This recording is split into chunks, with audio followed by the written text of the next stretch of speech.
Chapter 1821. Qi Cheng did not spit out a mouthful of blood. Instead, he swallowed it silently. It would not look good if he spat it out now. Master, don't be afraid. We will establish our own sect in the future. It will be even bigger than Purple Sand Island. Yu Xian looked at Qi Cheng's ugly expression and quickly comforted him. Qi Cheng nodded. You go first. I will help you delay them. Yu Xian shook her head. If we are going, we will go together. I cannot leave you behind. Yu Xian looked at the people surrounding her. Her eyes scanned every inch of their faces as if she wanted to remember everyone present. Her eyes stayed on Ning Shu for the longest time. Ning Shu ignored Yoshuan's gaze. He did not care at all. He was fearless because he had already prepared for the worst. He had Yu Xian enter the mystic realm and take out the jade token. If he could obtain the Purple Sand Island and control the mystic realm, even if Yu Xian escaped and came back to seek revenge, the entire sect could hide in the mystic realm. This battle was bound to be very difficult. Ning Shu slightly moved his neck, which let out a cracking sound. The battle was about to start. Basically, all the experts of Purple Sand Island came out. Yu Xian smiled. Today's matter would be paid back double in the future. Yu Xian took out the Hou-Yi bow and placed 3 arrows on the sword string. She pulled the bow into a full moon shape and shot it out. 1 sword arrow flew towards Ning Shu while the other 2 went towards the sect master and grand elder. Ning Shu looked at the Hou-Yi bow and became angry. He pointed his finger and a barrier appeared in front of him to block the arrows. Of course, a barrier could not stop a divine weapon. The Hou-Yi arrow directly pierced through the barrier. However, the arrow's speed was also reduced. Ning Shu grabbed the arrow and channeled his qi into his dantian. He activated the power of the stars in his dantian and felt that his arms were filled with power. He directly bent the Hou-Yi arrow, almost breaking it. Ning Shu's face turned red. This thing was really strong. It was indeed a divine weapon. Yu Xian was shocked. Her Hou-Yi bow had never been bent by anyone before. Unable to break it, Ning Shu gave up. He used a barrier to wrap the arrow, and then dripped water droplets on the arrow. He didn't believe that he couldn't break it. Yoshuan's expression was cold. It was just an arrow. She put away the Hou-Yi bow and took out her divine sword, slashing towards Ning Shu.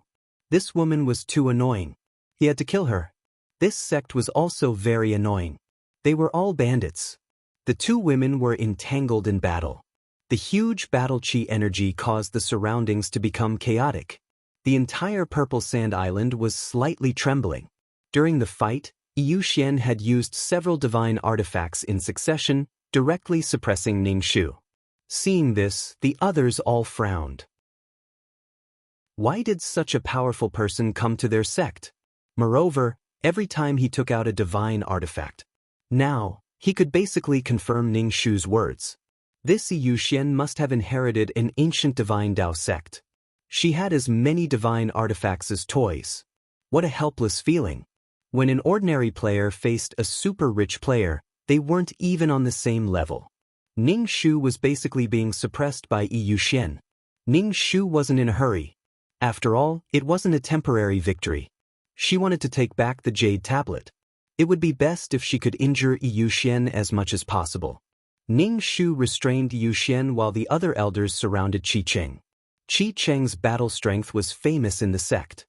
He had always been called the strongest among the elders. However, 2 fists couldn't beat 4 hands. Although the other elders weren't as strong as Qi Cheng, they weren't weak either. The Grand Elder suddenly appeared behind Qi Cheng. He lightly sent a palm strike towards Qi Cheng. It didn't seem to have any strength. It was even a very slow palm strike. It didn't seem to be dangerous at all. Yu Xian saw the elder on the stage attacking her master from the corner of her eye. She anxiously shouted, "Master, dodge." Qi Cheng had long realized that he was being targeted. His whole body was trembling. He didn't feel this way even when facing so many elders.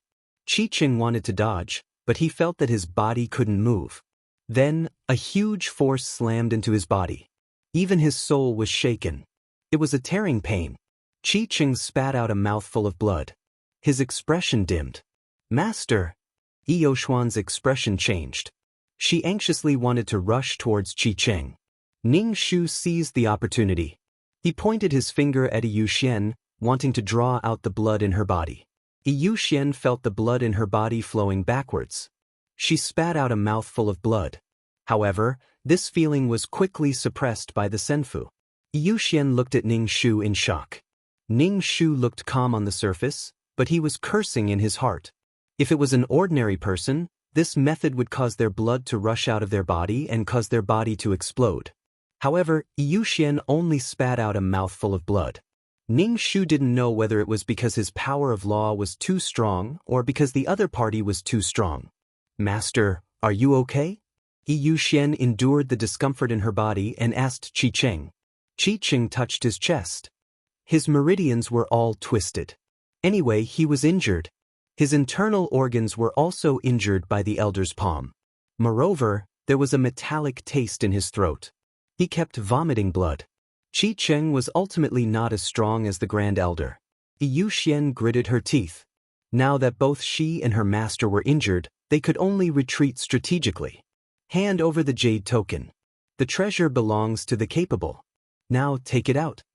The Grand Elder's voice was like thunder. "Bah, shameless old thing. Bullying the weak. I won't hand it over. What can you do to me?" Yu Xian said coldly. "You were the one who said that the treasure belongs to the capable. Little girl, you're saying that you're bullying the weak again." The Grand Elder stretched out his hand. A huge palm appeared in the air and squeezed towards the two. Yu Xian and Qi-Cheng were grabbed by the huge palm. No matter how hard they struggled, they couldn't break free. "Shameless old thing." Yu Xian cursed. She had never been treated like this before. Ning Shu saw that the two of them were being controlled. He pointed his finger at the two of them and let their blood rush out. Yu Xian and Qi-Cheng both vomited blood. Yu Xian was still fine. She was able to suppress the blood flow in her body. However, Qi-Cheng was already injured. Now that the blood in his body was in a mess, some of it even broke through the blood vessels on the surface of his body. "Master!"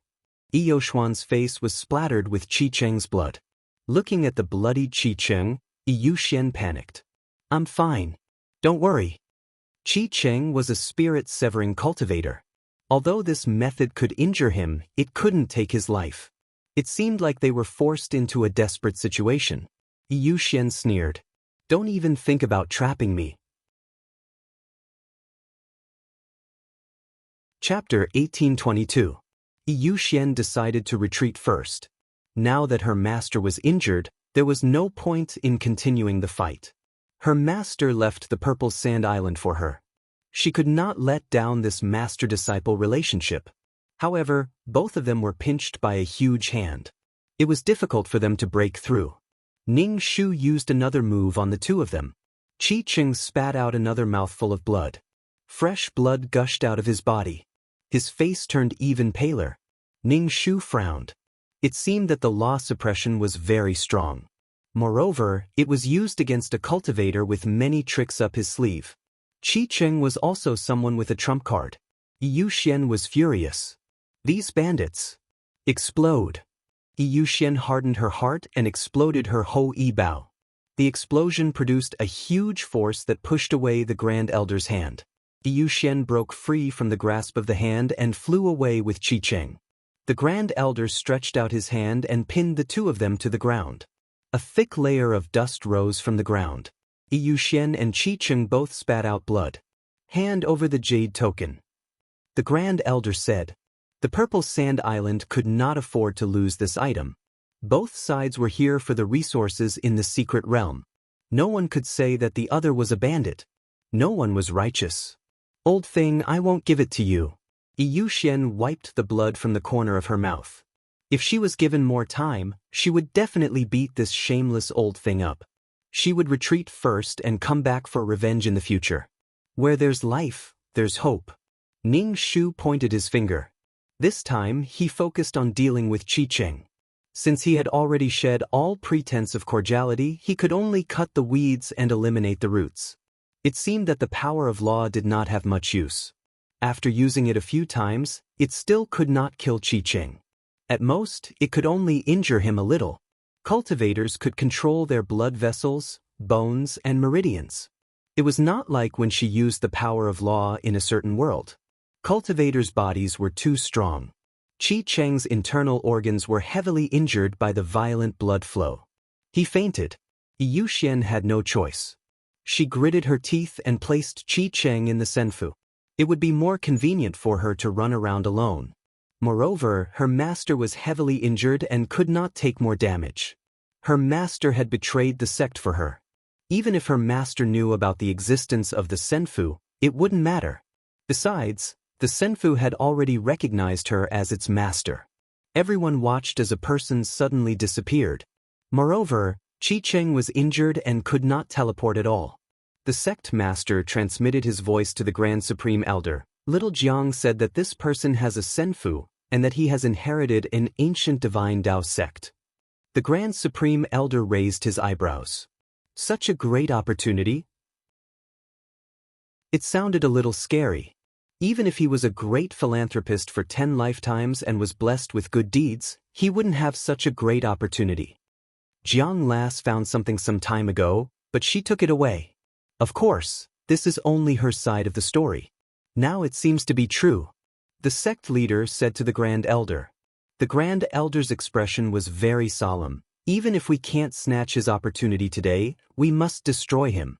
Otherwise, our entire Purple Sand Island will be destroyed in the future. With such a great opportunity, even a pig could be nurtured into a divine beast. The Grand Supreme Elder was serious. His huge hand fiercely slapped towards Yu Xian, carrying the might of heaven and earth. The vast and boundless power locked onto Yu Xian. Her scalp went numb. She was like a matchstick in the sea, and a wave could destroy her. Explode. Yu Xian had no choice but to take out another divine tool to self-destruct. The divine tool's explosive power resisted the Grand Supreme Elder's huge hand. Boom. When the two forces collided, the entire Purple Sand Island trembled, and the surrounding waves surged. All the disciples were bewildered and uneasy. They didn't know what was going on, but the pressure above their heads made them all tremble. Brother, I'm scared. What happened? Where's Master? Yi Meiyu buried her head in Yi Heyu's chest, clutching his clothes tightly. Yi Heyu patted Yi Meiyu's back and comforted her. At the same time, he looked towards a certain direction. He didn't know what was going on. With his strength, even a little bit of the battle's aftermath could kill him. Squatting beside Yi Heyu's feet, a fist-sized bird with a few sparse feathers was shivering, burying its head in its wings. The entire Purple Sand Island trembled from time to time. Yi Heyu hoped that his master was fine. If something happened to his master, he and his sister would be alone and helpless on the Purple Sand Island. No matter how he looked at it, Yi Heyu hoped that his master was fine. It would be best if there was not even a scratch on her skin. Yi Heyu gently patted his sister's back. All the disciples of the various peaks were forbidden from going out. They had to stay put and not run around. For some ordinary disciples, this kind of battle was equivalent to courting death. Explode! Explode! Explode! Yu Xian took out a few divine tools. These divine tools surrounded the Great Elder. Yu Xian ruthlessly detonated these divine tools. Io Xuan's heart was bleeding. The strongest person here was the Great Elder. If the Great Elder kept pestering her and didn't let her run away, then she could only injure or kill the Great Elder. She could only sacrifice some of the divine tools. Io Xuan's heart was bleeding. Any one of these divine tools would be fought over. Now, they were all going to self-detonate and become a pile of scrap metal. There were many divine tools in the senfu, but using them like this made Io Xuan's heart ache. But the most important thing now was to preserve her life. Only then could she plan for the future. The Great Elder was surrounded by these divine tools. Moreover, the power of these divine tools was terrifying. Even if the Great Elder tried his best to resist, he was still injured. The aftermath of the explosion had injured Ning Shu and the other elders, not to mention the Great Elder at the center of the explosion. The Great Elder's expression was dispirited, and there was blood at the corner of his mouth. Ning Shu saw that the Great Elder's hands were trembling behind his back. He knew that the Great Elder's situation wasn't good. He was probably forcing himself to be in this state. To detonate so many divine tools, Yu Xian must be very willing to do so. She could be willful with so many divine tools. Yu Xian didn't continue pestering him. She stepped on her flying sword and prepared to fly away. The sect head activated the sect protecting array. The entire sect protecting array surrounded the purple sand island, blocking Yu Xian. Yu Xian was about to fly out of the purple sand island, but she was stopped by the sect protecting array. Yu Xian was about to explode from anger. There was really no end to this. Were they not going to stop until one of them was dead? Everyone chased after Yu Xian. Yu Xian stood by the beach and looked at everyone. Her eyes were filled with hatred and disgust. On the other hand, the people on the purple sand island were determined to destroy Yu Xian. Yu Xian was only in the foundation establishment stage. She had already turned the entire purple sand island upside down. When she grows up, the future of the purple sand island would be certain. Chapter 1823. Even if they wanted to reconcile now, would they be able to? Yu Xian would definitely not be willing to hand over the Jade Token, and Purple Sand Island could not afford to lose the secret realm. Both sides could not take a step back and could only fight to the death. Yu Xian was not someone who would compromise for the greater good. They would fight to the death. If there was you, there would be no me. Could it be that they still hoped that Yu Xian would not take revenge on them in the future? On Purple Sand Island's side, it was hard to back down. No one was willing to offend an expert, especially one who was slowly rising. They could only continue to make mistakes. Even if they were said to be short-sighted and forced away a powerful disciple, it did not matter. Yu Xian cursed in her heart. She gritted her teeth and took out a god artifact, preparing to explode the sect-protecting array. Seeing the other party take out another god artifact, the people of Purple Sand Island were stunned. Just how many god artifacts did she have? How helpless. Follow me to strengthen the sect-protecting array. The sect leader shouted. All the elders present sat down cross-legged and began to channel their energy into the great sect protection array. Explode. Explode. Following Eoshuan's words, a few god artifacts exploded with a powerful force. The sect protecting array became unstable and shook non-stop. Finally, it exploded. The waves surged and even the demonic beasts in the sea stayed away from Purple Sand Island. Fifth. The elders who were connected to the sect protecting array spat out blood. Ning Shu clutched his chest. His soul was shaken and he felt extremely uncomfortable. Yu Xian heaved a sigh of relief when she saw that the sect protecting grand array was broken. In order to prevent these people from chasing her, Yu Xian took out the secret domain Jade Token and threw it far away into the sea. The sea was so big. To find a palm-sized Jade Token was like finding a needle in a haystack. Furthermore, there were so many demonic beasts in the sea. Who knows if one of them would take the Jade Token away? This way, he could buy himself some time. If he could not get it, none of them could either. Ning Shu endured the pain in his heart. With a tap of his finger, he activated the array he set up. Yu Xian flew out but was bounced back. Yu Xian, damn it. Crazy. Didn't you want the Jade Token? Right now, you should be looking for the Jade Pendant and going into the sea to get the Jade Pendant instead of stopping her. Did he want her to drop her divine equipment again? Divine artifacts weren't cabbages that could be found anywhere. She was also very distressed about losing them. Ning Shu endured the pain of his internal organs shifting and flew out of the barrier. He looked at the sea. Ning Shu closed his eyes and carefully sensed his surroundings. Then he stretched out his hand and something flew over from afar. It was the jade tablet that Yu Xian had thrown out. It flew back and landed in Ning Shu's hand. The Jade Token was wrapped in water and finally fell into Ning Shu's hand. Ning Shu grasped the Jade card and felt relieved in his heart. At least now that he had the Jade card in his hand, this battle could be considered a draw. After all, she was someone's law incarnation. Although she was suppressed, she could still sense what was in the water. Ning Shu placed the Jade Pendant into his meson space, feeling extremely relieved. Ning Shu looked at Ning Shu in astonishment. She threw it away and still managed to pick it up. Are you a dog? Sect leader and Grand Elder also heaved a sigh of relief. After all, they were fighting for this jade pendant. Now that the jade pendant was in their hands, they didn't lose out. Yu Xian slashed at the barrier. However, this barrier was like water. She couldn't cut it open at all. She slashed it open and it immediately healed. After losing the jade pendant, Yu Xian was very irritable and unhappy. She originally thought that since she couldn't get it, she wouldn't let them get it either. But now, it was back in the other party's hands. She was really sick of it. Yu Xian couldn't remember how many divine equipment she had destroyed. If she continued, she wouldn't be able to take it. She wouldn't have any weapons in the future. Yu Xian clenched her teeth. She opened her hand. In her palm, there was a mini mountain. This small mountain slowly rose up. Eventually, it grew bigger and bigger until it became a huge mountain. Ning Shu felt that this mountain looked very familiar.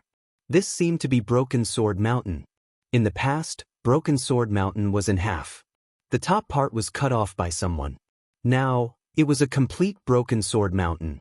Now, it was a complete mountain. Moreover, this mountain was emitting a powerful pressure.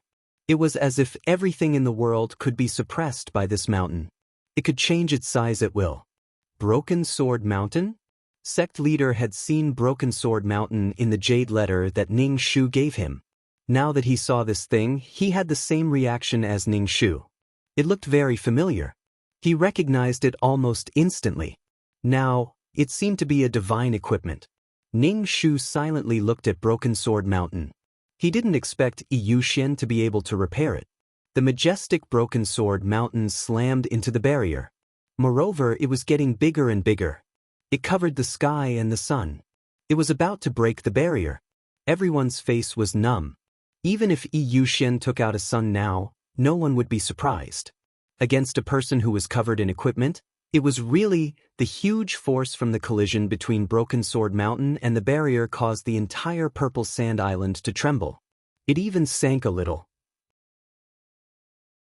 If Broken Sword Mountain were to become very big, the entire Purple Sand Island would be finished. Everyone present vomited blood from the ear-piercing sound waves. Their 5 senses were stinging. Yu Xian saw Ning Shu's constipated expression and sullen face. She couldn't help but feel a little better.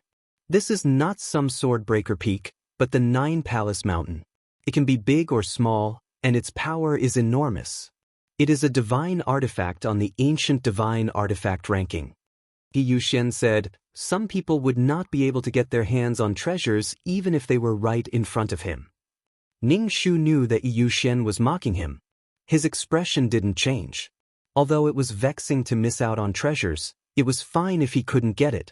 Ning Shu looked at Yu Xian and saw that her face was pale. Her brows were tightly knitted.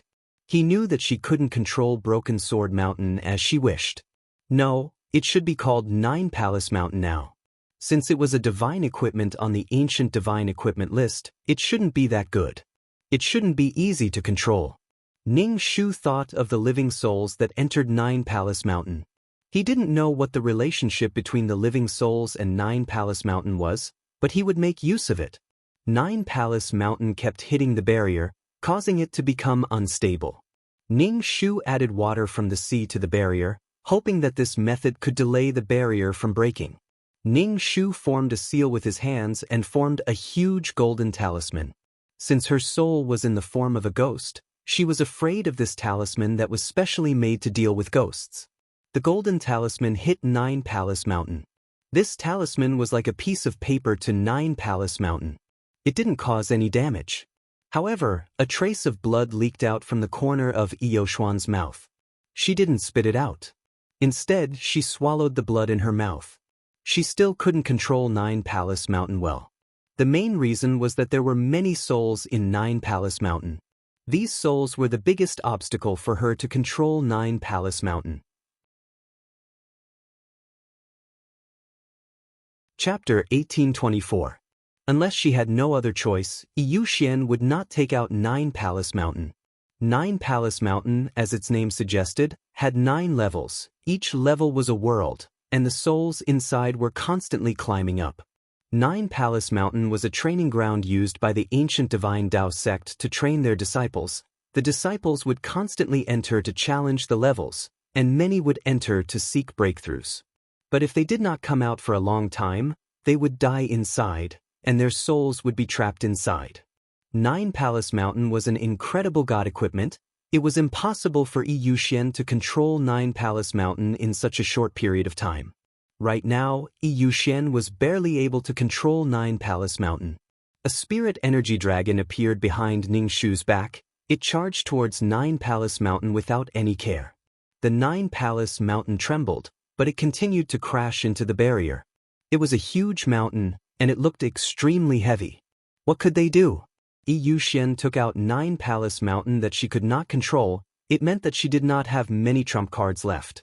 Sect Protecting Array, activate. The sect leader reactivated the Sect Protecting Array. The other elders channeled their energy into the Sect Protecting Array. Other than Ningxu's barrier, there was also the Sect Protecting Array's barrier. The two barriers almost caused Yi Yuxian to explode in anger, using numbers to bully the weak, shameless. Yi Yuxian could not control Nine Palace Mountain anymore. The huge Nine Palace Mountain fell heavily onto the ground. The entire purple sand island rumbled, the ground shook, and cracks appeared. The surrounding seawater roared, the wind blew. Let me go, otherwise, I will destroy the entire purple sand island. Yi Yuxian said coldly, at most, we will die together. No one spoke. The entire place was extremely quiet. The situation was in a stalemate. To let her go or not was a problem.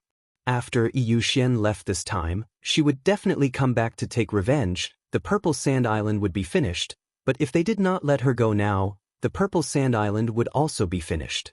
Nine Palace Mountain was a huge problem.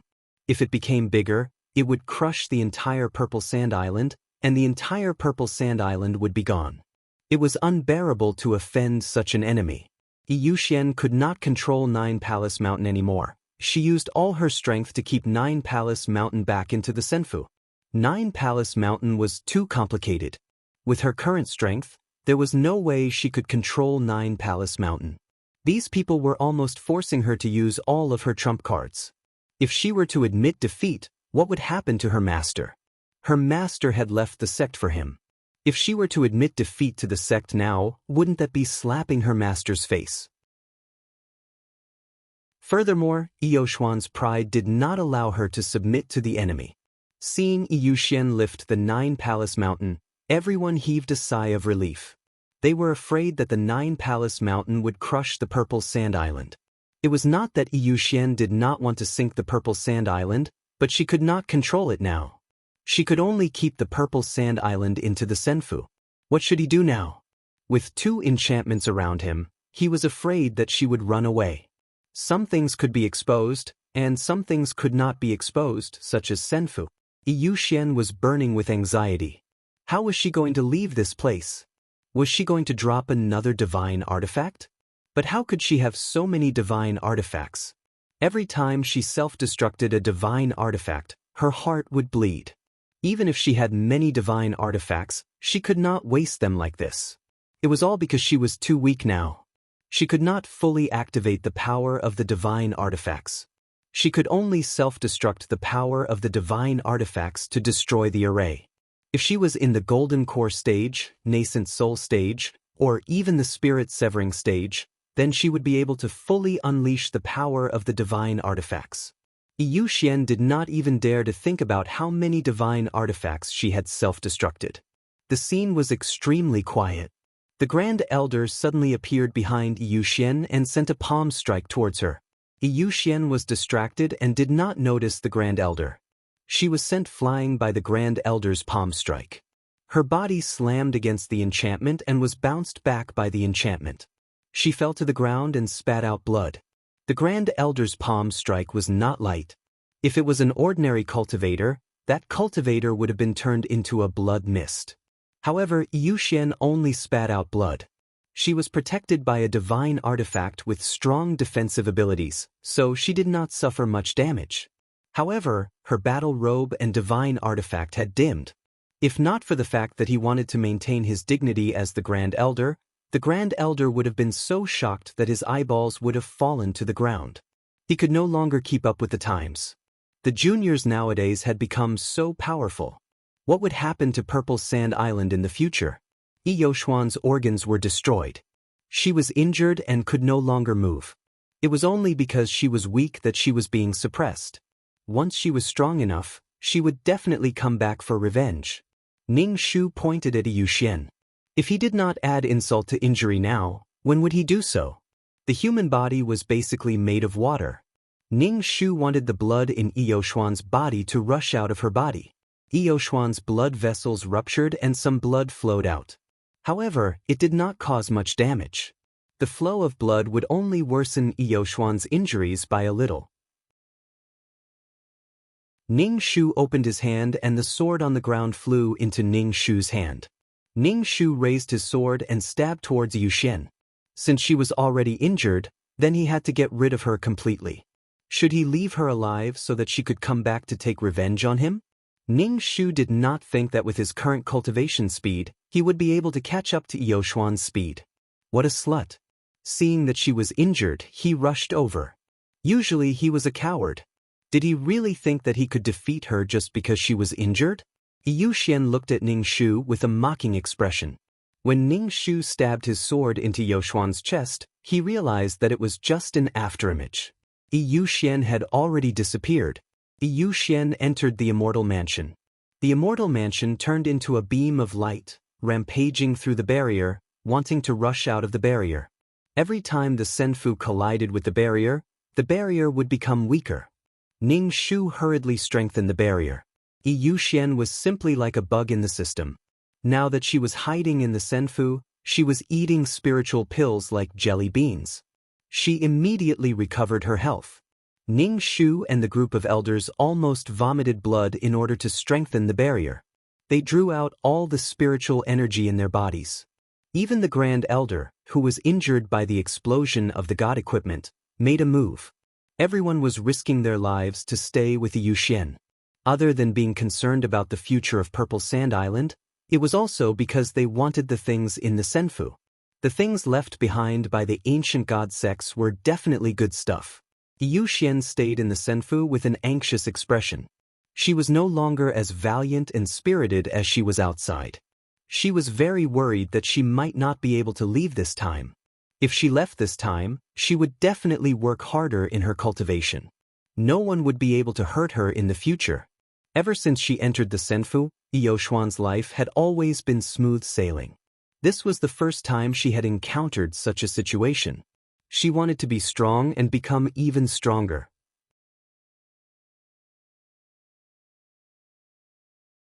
Chapter 1825. Yuxian was currently hiding in the tortoise shell and not coming out. Moreover, the Immortal Mansion was constantly colliding with the barrier. It would probably not take long for the barrier to break and the Immortal Mansion would disappear in the blink of an eye. Where could they find her? Where could they find her? Senfu's light was very small, and its speed was very fast. There was no way they could catch it. What the hell? Everyone present was helpless. Everyone was constantly reinforcing and strengthening the barrier. If they really let this person go, there would be a deep grudge between them. When he came back for revenge, the people of Purple Sand Island would not be able to resist.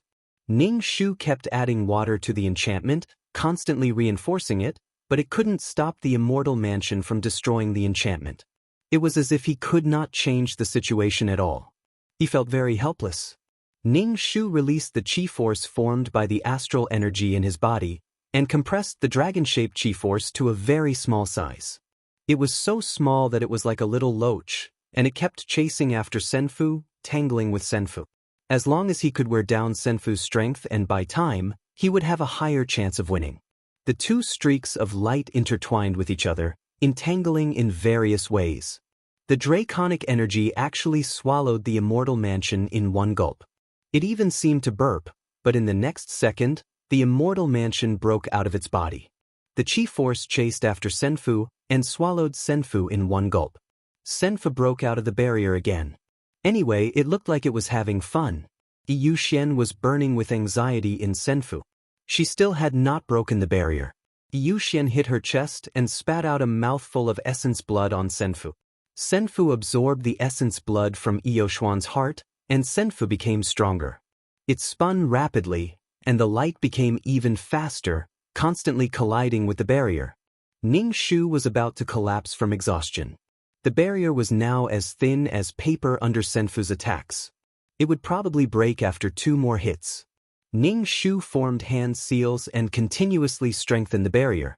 Inside the Senfu, Yushen continuously patted her chest and spat out her essence blood. These people, Yushen was about to explode. Beside her lay Qi Cheng, who was covered in blood. Yushen took out a pill and fed it to Qi Cheng. Yushen felt that her master was also quite weak, dying before he even achieved victory. He had been besieged and injured, and now he had lost the ability to fight. Yushen took out a bottle and jumped out of Senfu. Yushen suddenly appeared. Looking at Ning Shu's pale face, she said with hatred, "You should know what is in this bottle. If you continue to force me, I will release the innate fire and burn the entire Purple Sand Island." Other than the innate fire, there is also the 9 heavens divine wind fire. Yushen took out another bottle. It can burn anything, let alone a barrier. Everyone present, what else do you have? Just take it all out and scare us to death. Yushen dealt with everyone, holding a bottle in her hand. Sect Master Ning Shu asked, "What do you think of this?" Ning Shu nodded. One of the bottles contains the innate fire. As for the other bottle, I am not sure if it contains the strongest flame, the 9 heavens divine wind fire. Sect Master, Grand Elder, Elders, to release or not to release? To release or not to release? This was a question. Yushen snorted and opened one of the bottles. Flames rushed out and attached themselves to the barrier, burning it. The entire Purple Sand Island was hit by waves of heat. The leaves of the plants on the island turned yellow and withered. The heat was unbearable. The disciples of Purple Sand Island were slightly weaker. Now, their faces were red from the heat and they were in extreme pain. The water on Purple Sand Island also evaporated like boiling water. The ground became dry and cracked, and all the water was evaporated by the fire. Ning Shu hurriedly used water to extinguish the fire. The waves surged up to extinguish the fire. However, ordinary water could not extinguish the innate fire unless it was the same level of innate true water. Ning Shu took a deep breath and moved his fingers. The seawater surged towards Ning Shu. Ning Shu continued to compress the water. He wanted to turn it into weak water to see if it could extinguish the fire. "As long as you let me go now, I will return the innate fire. Otherwise, I will burn the entire Purple Sand Island," Yushen said as she observed the barrier. Under the burning of the fire, the barrier had become very weak. It would not take long for the barrier to be broken. Even Yushen did not dare to go near the fire. Ning Shu used weak water to water the fire. When the water and fire came into contact, large amounts of white smoke were emitted. The entire island was filled with smoke. Ning Shu, I can't even deal with such a small fire. What kind of law incarnation am I? Ning Shu continued to compress the water. He would definitely be able to extinguish the fire. She needed to know more about law incarnations.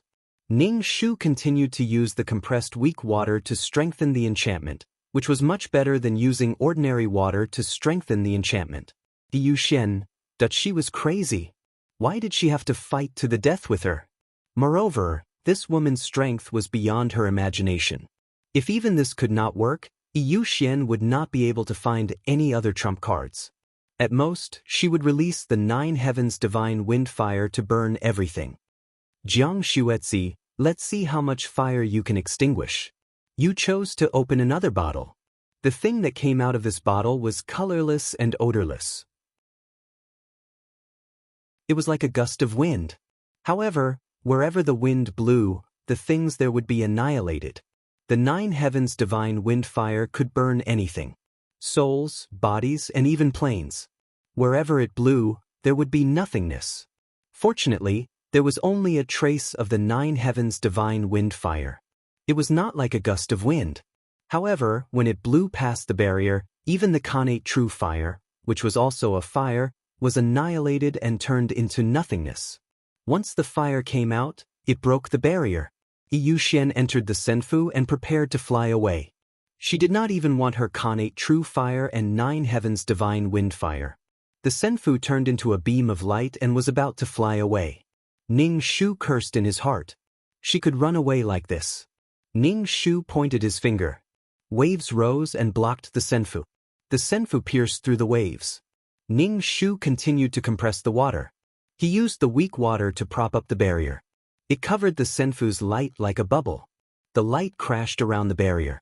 Yu Xian, who was in the Senfu, Ning Shu reached out and grabbed the bubble-like barrier. He hoped that Yu Xian did not have the 9 heavens divine wind fire. Otherwise, he would not know how to stop Yu Xian. The Senfu ran around in the barrier. The Senfu was like a beam of light in the crystal ball-sized barrier. Every time it crashed, the barrier would tremble. Ning Shu kept repairing the barrier. Otherwise, it would break sooner or later. Ning Shu had no way to deal with the Senfu now. He could only trap the Senfu like this. Ning Shu flew back to Purple Sand Island. The entire island was a sea of fire.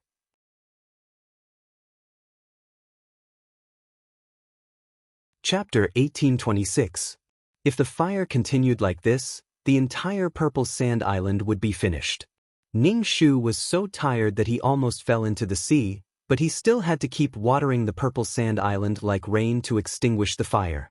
But the innate true fire was not so easy to extinguish. "Jiang girl, how is it?" Grand Elder Ning Shu asked. Ning Shu took out a crystal ball-sized enchantment barrier, which was perfectly round, and the Senfu inside kept colliding. "There's no other way, we can only lock it up like this," Ning Shu said tiredly, and took out a jade tablet. "Grand Elder, I want to rest." Ning Shu was like a lamp that had run out of oil. His dantian was empty. There was nothing left. This person? Grand Elder looked at the light inside the crystal ball. Ning Shu said, "Leave it to me. This enchantment barrier needs to be strengthened constantly, otherwise, if it breaks, she will run away. I really can't do it now." "Then go back and rest." Grand Elder's face was pale. It seemed that he was also seriously injured. Ning Shu flew back to Lan Yuan Mountain unsteadily. He almost crawled into his room. All the meridians in his body were twisted, and his dantian was broken. Ning Shu felt that his injuries would not be healed in a year and a half. He did not know where the 9 heavens divine wind fire had drifted to. The innate true fire on the Purple Sand Island would not be extinguished in a year and a half. "Master, are you okay?" Yi Heiyu saw Ning Shu and quickly went to help her. She was relieved.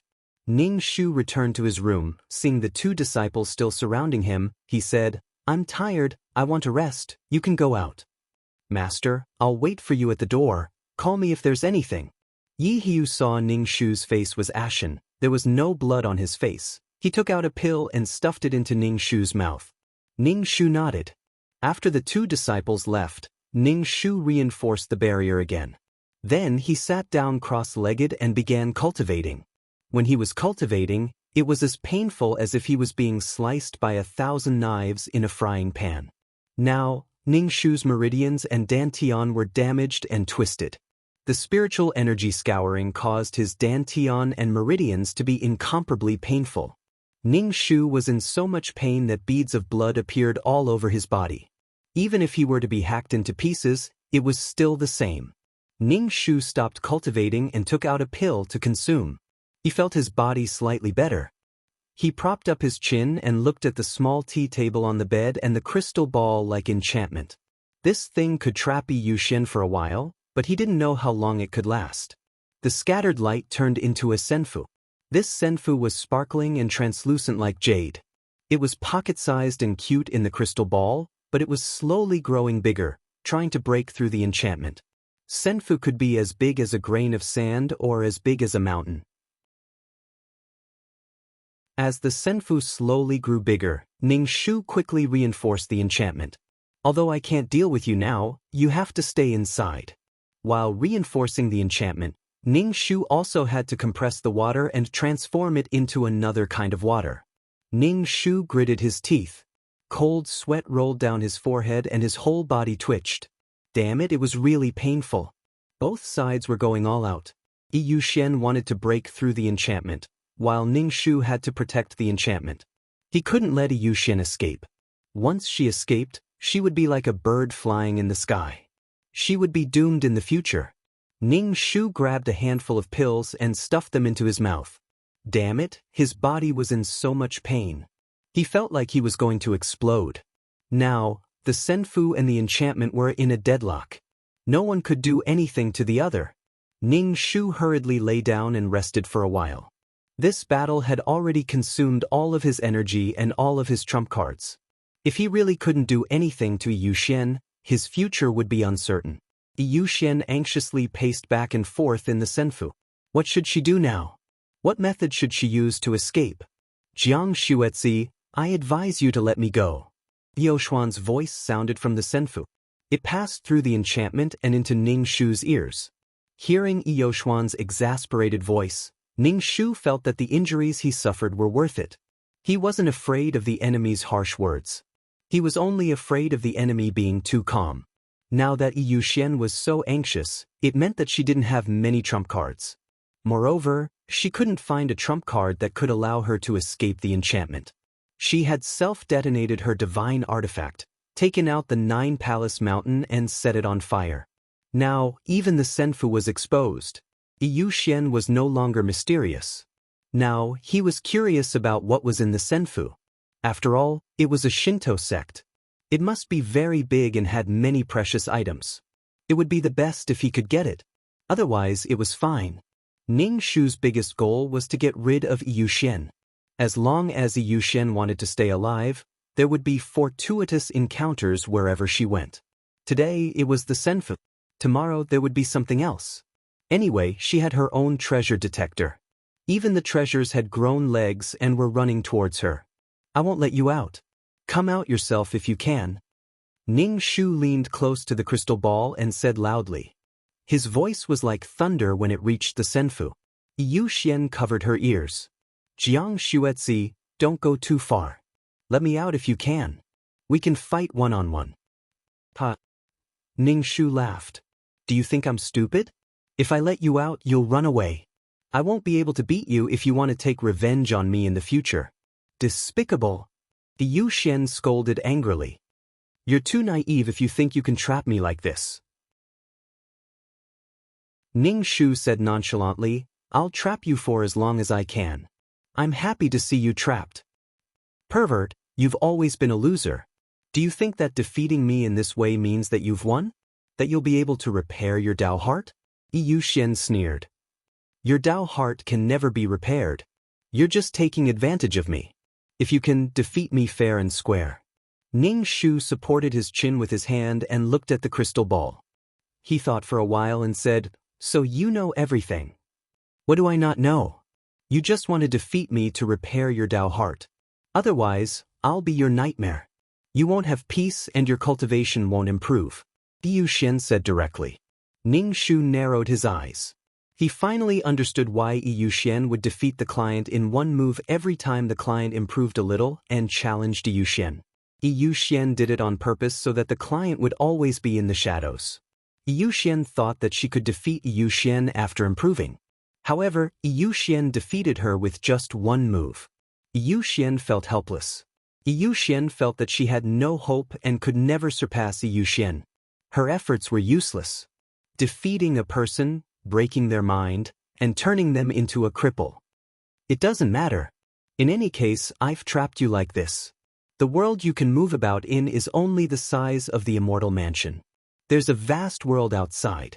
You can't even decide where to go. As for me, I can go wherever I can, Ning Shu said lightly.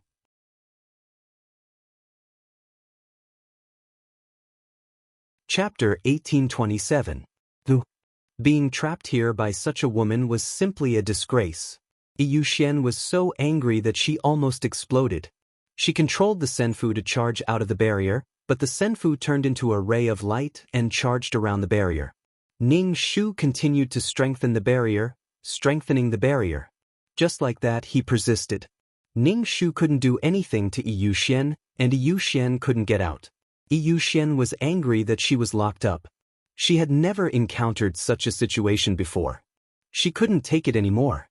Her pride was hurt, and she became this woman's prisoner. Even if you have the Senfu to protect you, You can't get out. Ning Shu purposely provoked Yu Xian. Yu Xian was so angry that she slapped her chest and spat out a mouthful of essence blood. She looked a lot more dispirited. She had lost a lot of heart blood. After absorbing the blood essence, the immortal mansion became even more rampant in the barrier, causing the entire barrier to tremble uncontrollably. Ning Shu gritted his teeth and did his best to strengthen the barrier. He wanted to give Yu Xian a hint that no matter how hard she struggled, she wouldn't be able to break out of the barrier.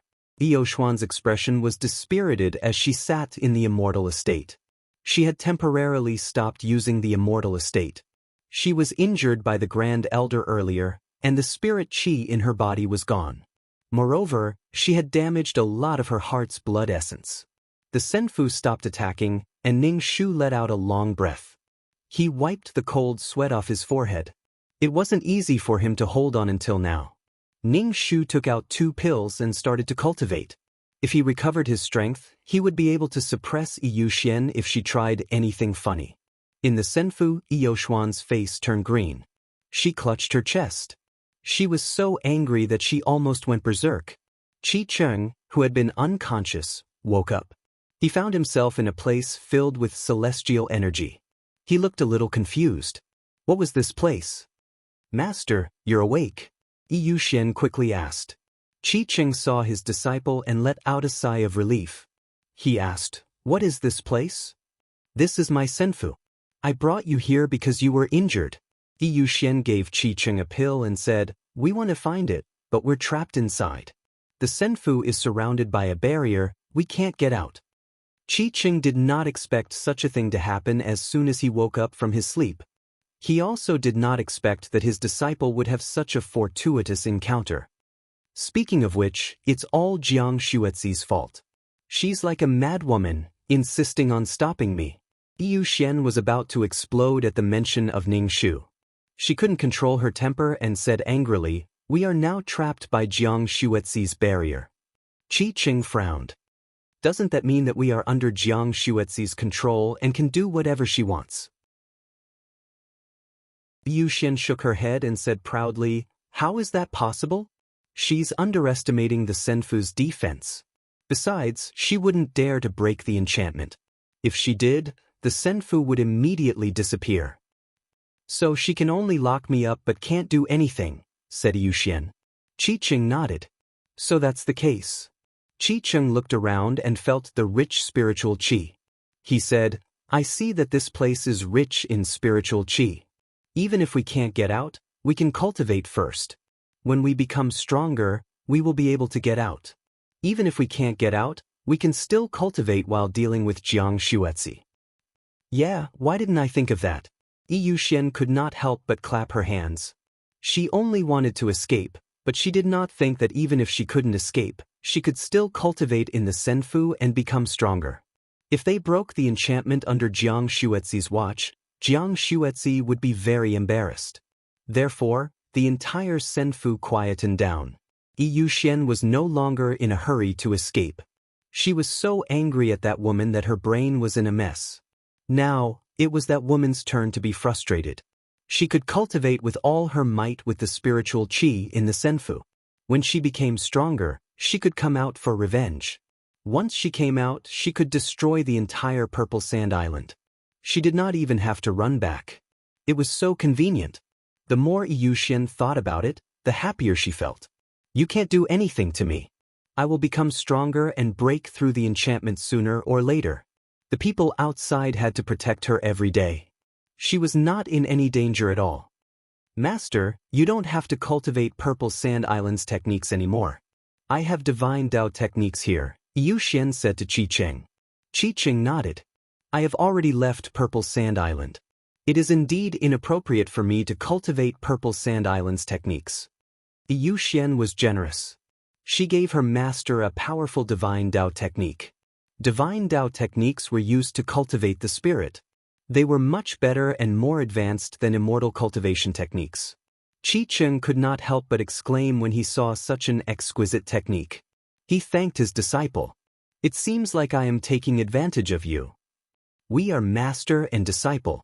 Master, you left Purple Sand Island for me. It is just a technique, Yu Xian said casually. You are my disciple. It is only right for me to protect you, Qi Qing said directly. But these are all good things. Don't take them out casually. He casually took out a divine Dao technique. It was very eye-catching. Yu Xian said, Master, I am not stupid. How can I casually take these things out and give them to others? With Senfu's abundant spiritual energy, Yu Xian and Qi Qing began to cultivate. When they were strong enough, they would be able to break through the enchantment and be free. Ning Shu was also recuperating. When he had nothing to do, he would pay attention to the enchantment. However, after a long period of peace, Senfu did not charge around anymore. It was strangely quiet. What was going on? Did Yu Xian stop causing trouble? Ning Shu thought for a moment and understood what Yu Xian was planning. Since he could not do anything to Yu Xian, he could only cultivate inside. Senfu had more spiritual energy than the outside world. Also, the flow of time seemed to be different. A day in the outside world was like a month in Senfu. Cultivating for a day in the outside world was like cultivating for a month in the outside world. There was no comparison. Ning Shu ate some pills, wanting to extinguish the raging flames on the Purple Sand Island. Moreover, it was very difficult to extinguish the innate fire. Ning Shu absorbed water from the surroundings of Purple Sand Island. Then he compressed the water and poured it down from the sky. Like rain, he poured it on the flames. This fire caused all the plants on Purple Sand Island to die. There was not a single bit of green left on the island. Other than the daily rain, Ning Shu also had to strengthen the enchantment. Inside the enchantment, it was always calm. There was nothing going on. Such a quiet situation was not a good sign for Ning Shu. A mini crystal Senfu sat quietly inside the enchantment. However, Ning Shu did not have a way to deal with it. It was like a big turtle shell. He could not release it, nor could he open it. It was really annoying.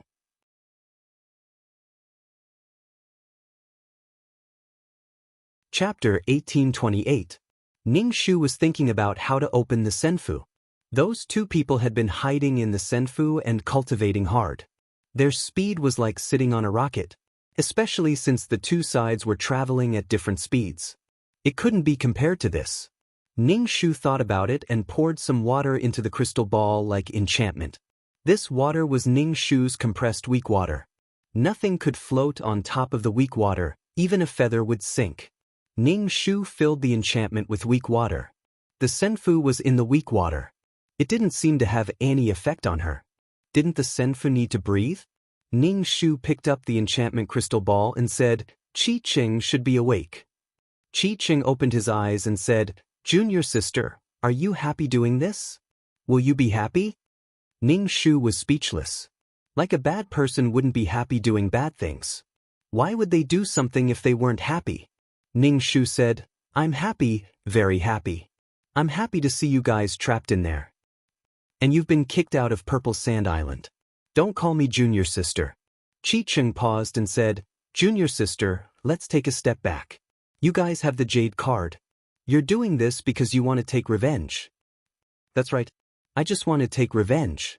Otherwise, do you think I have nothing better to do? Ning Shu said directly. Qi Qing didn't know what to say about Ning Shu's honesty.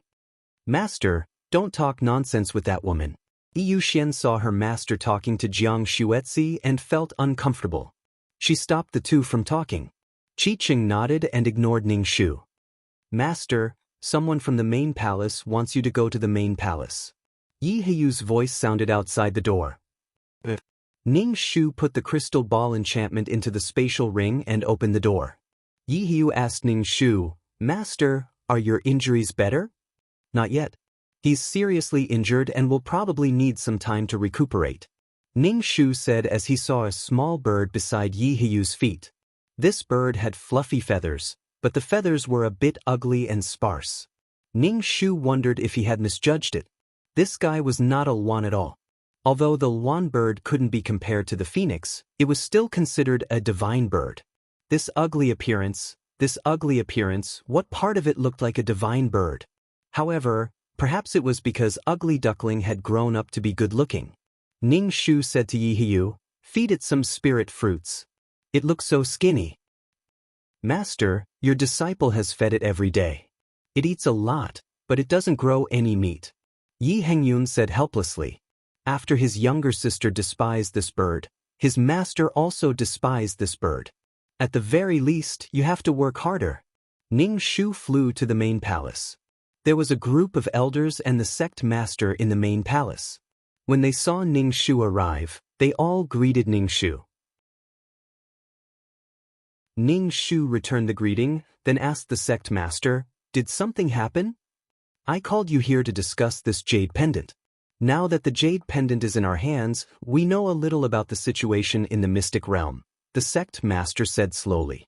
"Should we take out the treasures inside, or keep it as a training ground for the sect disciples?" Ning Shu thought for a moment. "Let's take the path of sustainable development. Let's use the mystic realm as a training ground for the disciples. Let's enter it once every 10 years.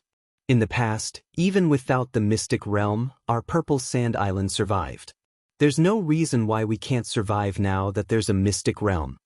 Moreover, there's one less natural treasure inside. Let's use it sparingly. Unless it's absolutely necessary, don't take it. Thin water flows long." The sect master nodded. "That's right. What do the others think?"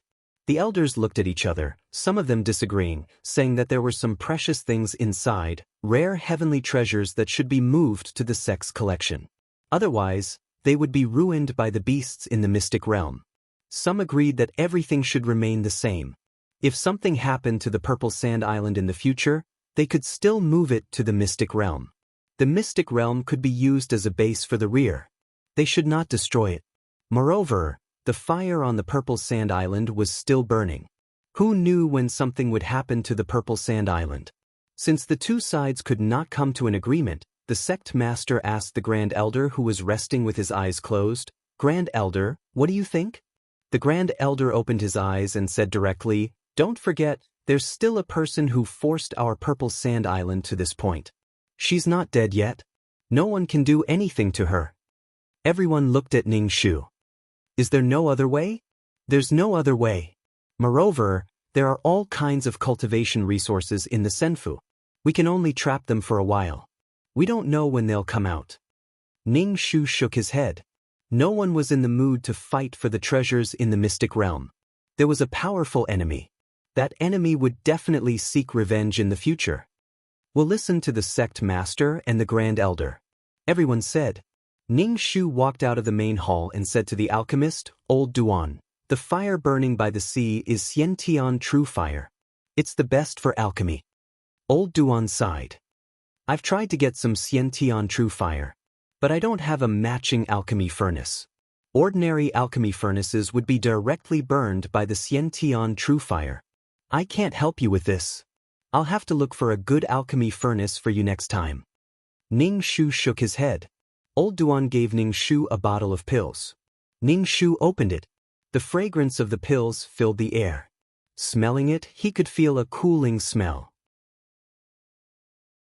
It slightly eased the discomfort in his body. "This is good stuff." Ning Shu accepted it without hesitation. Old Duan stroked his beard and said, "So many people were injured. I didn't give it to anyone else. I'll give it to you." Ning Shu immediately said, "Thank you for remembering me." Cough, cough. Old Duan coughed. "I heard that you got hold of an ancient Shinto sect, Senfu. There must be a very good alchemy furnace. I heard that the ancient alchemy furnace could refine heaven and earth into pills. I don't think I'll be alive to get such a good thing. If there's a good alchemy furnace, you must get one for me." Ning Shu, "Old man, that Senfu has an owner now. I can't do anything about it. Don't get your hopes up." Ning Shu shook his head and said, "With her current strength, she could only be locked up like this. When Yu Xian became stronger, she would definitely break through the current situation. I'm saying if she really breaks through, remember to leave a good alchemy furnace for me." Old Duan said. Ning Shu sighed and nodded. The Senfu was a small matter. The important thing was Yu Xian. If Yu Xian died, what would happen to the Senfu? Would the Senfu create another person like Yu Xian?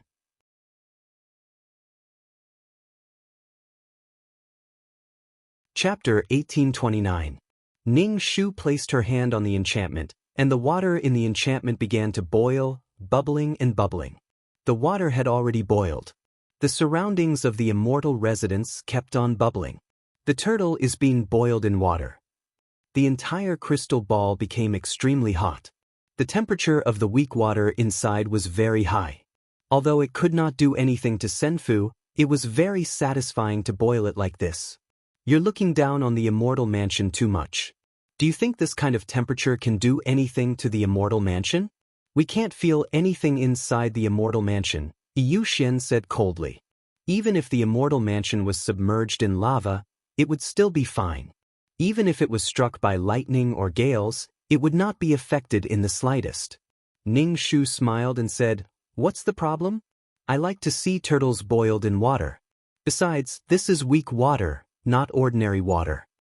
Ordinary water could only be boiled to a maximum of 90 to 100 degrees Celsius. However, weak water was different.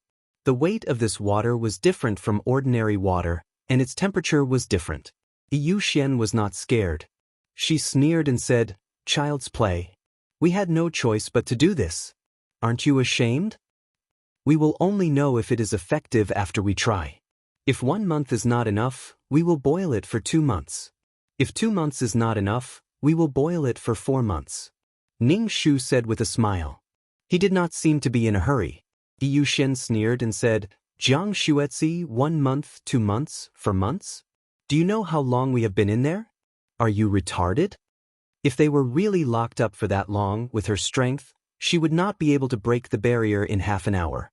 When she was strong enough, she would be able to use the power of the divine weapon. Yu Xian thought about how she had self-destructed so many divine weapons. The divine weapons in the arsenal had been reduced by half.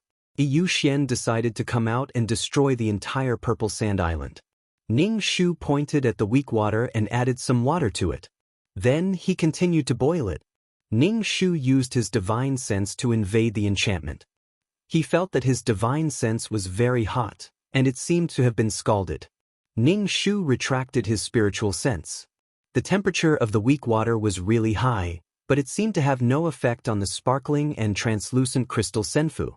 An Anwei stood firmly in the enchantment, motionless. "Master, master, come quickly." Yi Heyu howled from outside. He had never seen Yi Heyu so anxious before. Ning Shu put away the barrier and went out to take a look. He saw a fist-sized bird wrapped in flames running around. What's the situation?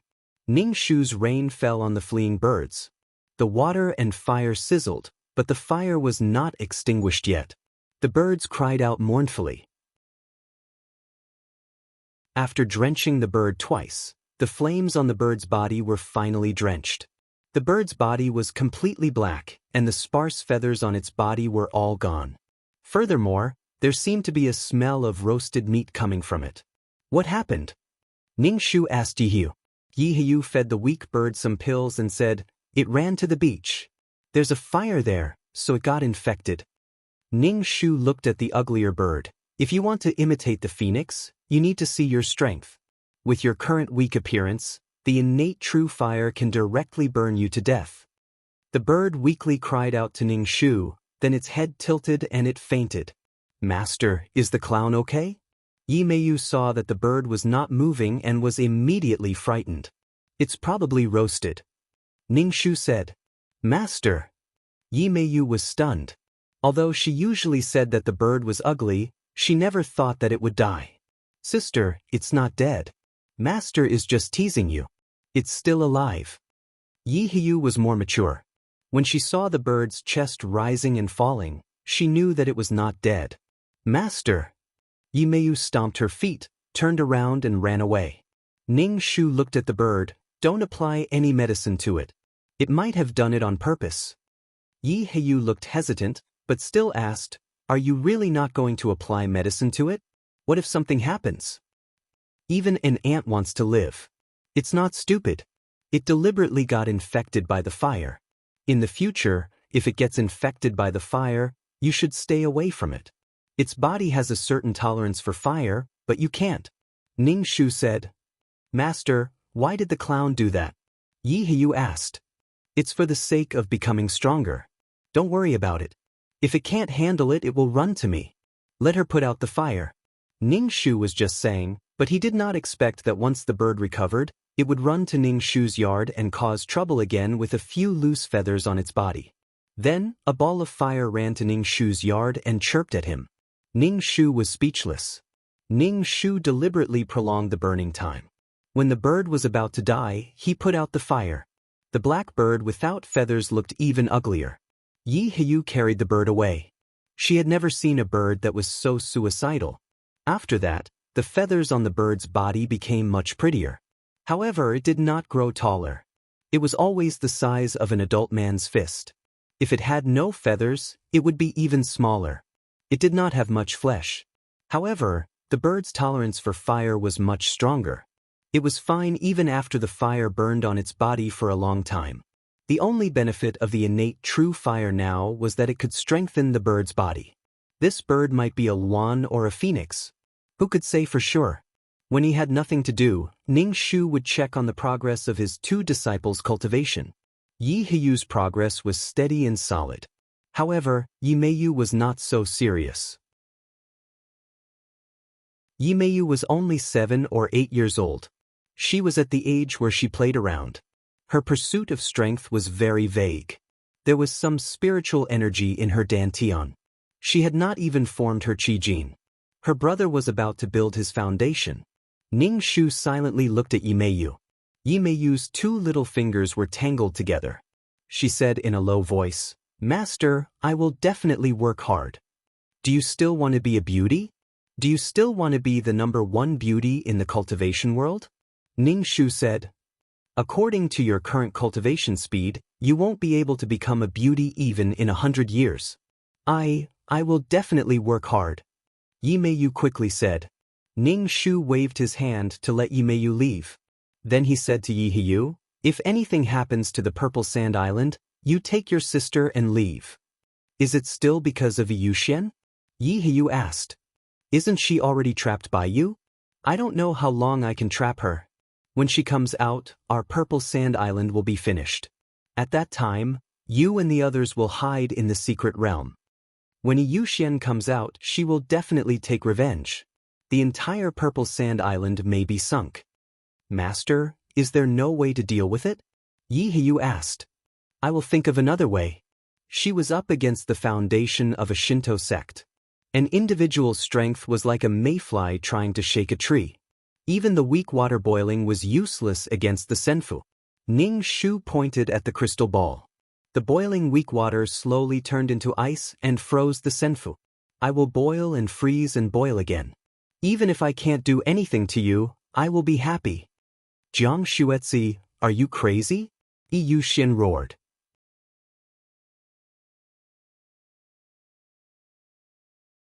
Chapter 1830. Although the immortal abode could resist the heat and cold, it could still more or less be felt. Sometimes it was cold and sometimes it was hot. Was there something wrong with it? Although a cultivator's body was immune to heat and cold, there was some coldness that even a cultivator could not resist. Ning Shu did not expect the weak water to be so cold. Even though there was a barrier between them, Ning Shu could still feel the coldness in his room. He wrapped his blanket tightly around himself. The coffee table was covered with a layer of frost. No wonder Yushen was furious. It was better to freeze a tortoise than to boil it. Ning Shu grinned and began to cultivate. In the senfu, Yushen and Qicheng were covered with a layer of frost. Even their eyebrows were covered with white frost. When they breathed, they exhaled white fog. Moreover, the entire immortal abode was covered in white frost. Yushen had to circulate her qi to resist the cold. This cold could even freeze one's divine senses. "That woman is too evil. She always thinks of ways to torture us," Yushen said angrily. Qicheng was calmer. "She can't do anything to us. That's why she thought of such tricks. The most important thing for us now is to cultivate. We don't have to care about anything else." Yushen nodded. "I'll try to control the 9-Palace Mountain. My 9-Palace Mountain should be able to break the barrier." "I didn't expect Jiang Shuetzi to be so powerful," Qicheng said. Jiang Xuetzi used to talk to him about cultivation. She was not as powerful as she was now. Now, she had the entire Senfu under her control. Although she could not do anything to them for now, they were still under her control. Qiqing thought for a while and said, "Our most important task now is to get out. It's best if Jiang Xuetzi releases us." "That's impossible. Didn't you see that Jiang Xuetzi wanted to skin me alive? How could she release us?" Yu Xian did not believe it. Qiqing said, "Let me try. Junior sister, please let us out. I can swear that I will not take revenge on Purple Sand Island, you, or anyone on Purple Sand Island." Qiqing looked up and said loudly. Ning Shu withdrew her power and stopped cultivating. She said directly, "I don't believe it. I can swear on my Tao heart." Qiqing said, "If we do this, both of us will suffer. Neither of us can do anything to the other. Why don't we just laugh it off and forget about our enmity?" Ning Shu wanted to bury the hatchet with a smile, but would Yu Xian do that? Moreover, there were loopholes in the Heart Demon Oath. Moreover, the Heart Demon Oath might not have any effect on Yu Xian. Even if an inner demon appeared, it could be dealt with instantly. Ning Shu thought about it and said, "If you give me the 9 Palace Mountain, I can consider it. Let's trade. You can only show your sincerity if you give me something in exchange." "Dream on, I will not give you the 9 Palace Mountain," Yu Xian said directly, berating Ning Shu for daydreaming. "You want the 9 Palace Mountain? Dream on. Then there's nothing to talk about." Ning Shu sat down cross-legged and began cultivating. He no longer cared about such a negotiation. Yu Xuan's mouth twitched. What a fool's dream. Wanting the 9 Palace Mountain? Why not go to heaven? Qiqing wiped away the frost on his eyelashes. Jiang Xuetzi is not sincere at all. "You want my things? Dream on." Yu Xian sat cross-legged. "At most, I will be able to leave when I become stronger. Moreover, I can't control the 9 Palace Mountain. Can Jiang Xuetzi control it?" Yu Xian looked at him with disdain. Qiqing blinked and suddenly said, "Since she wants the 9 Palace Mountain, give it to her." "Master, what do you mean?" Yu Xian was puzzled. "In fact, being trapped like this is not good for your cultivation state. We cultivate to surpass ourselves and surpass heaven and earth. Haven't you realized that your temper is very irritable now, especially when it comes to Jiang Xuetzi? You explode at the slightest provocation. This is not a good sign," Qiqing said. Although Qiqing was not as lucky as Yu Xian, he was still a soul formation cultivator. He had lived for hundreds of years and was more intelligent than Yu Xian. Yu Xian patted her chest. "I do feel uncomfortable. When I think of that woman, Jiang Xuetzi, I feel even more uncomfortable.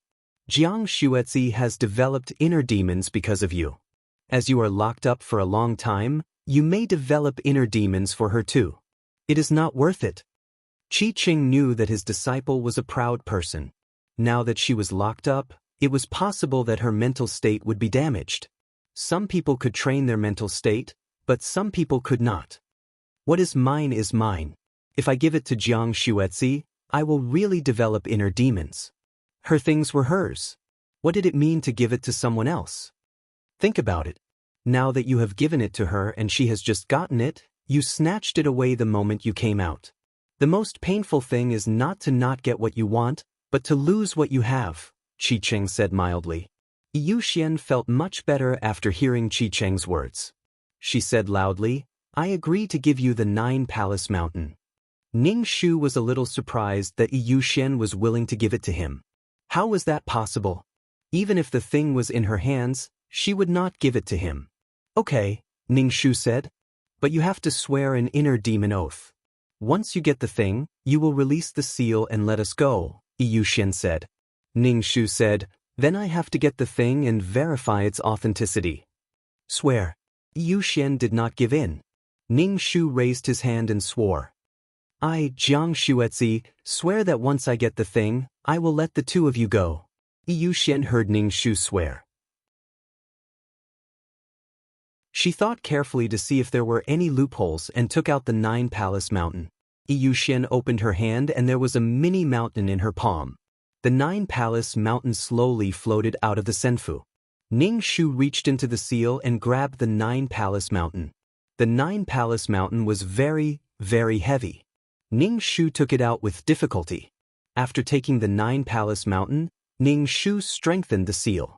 Yu Xian and Qi Qing raised their chins and waited for Ning Shu to open the seal. However, after waiting for a long time, Ning Shu did not open the seal. Yu Xian was furious. Jiang Xuetzi, what is the meaning of this? You already have the 9-palace mountain. Why are you still not opening the seal?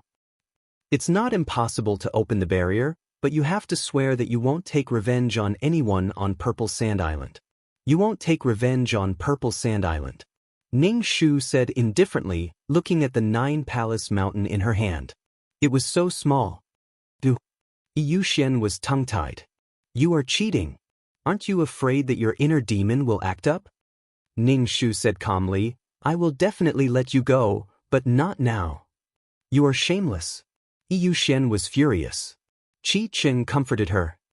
There is no hurry. Since Jiang Xuetzi has sworn an inner demon oath, she will not dare to break it. Otherwise, when the inner demon acts up, she will be burned by the fire of karma and never be reincarnated.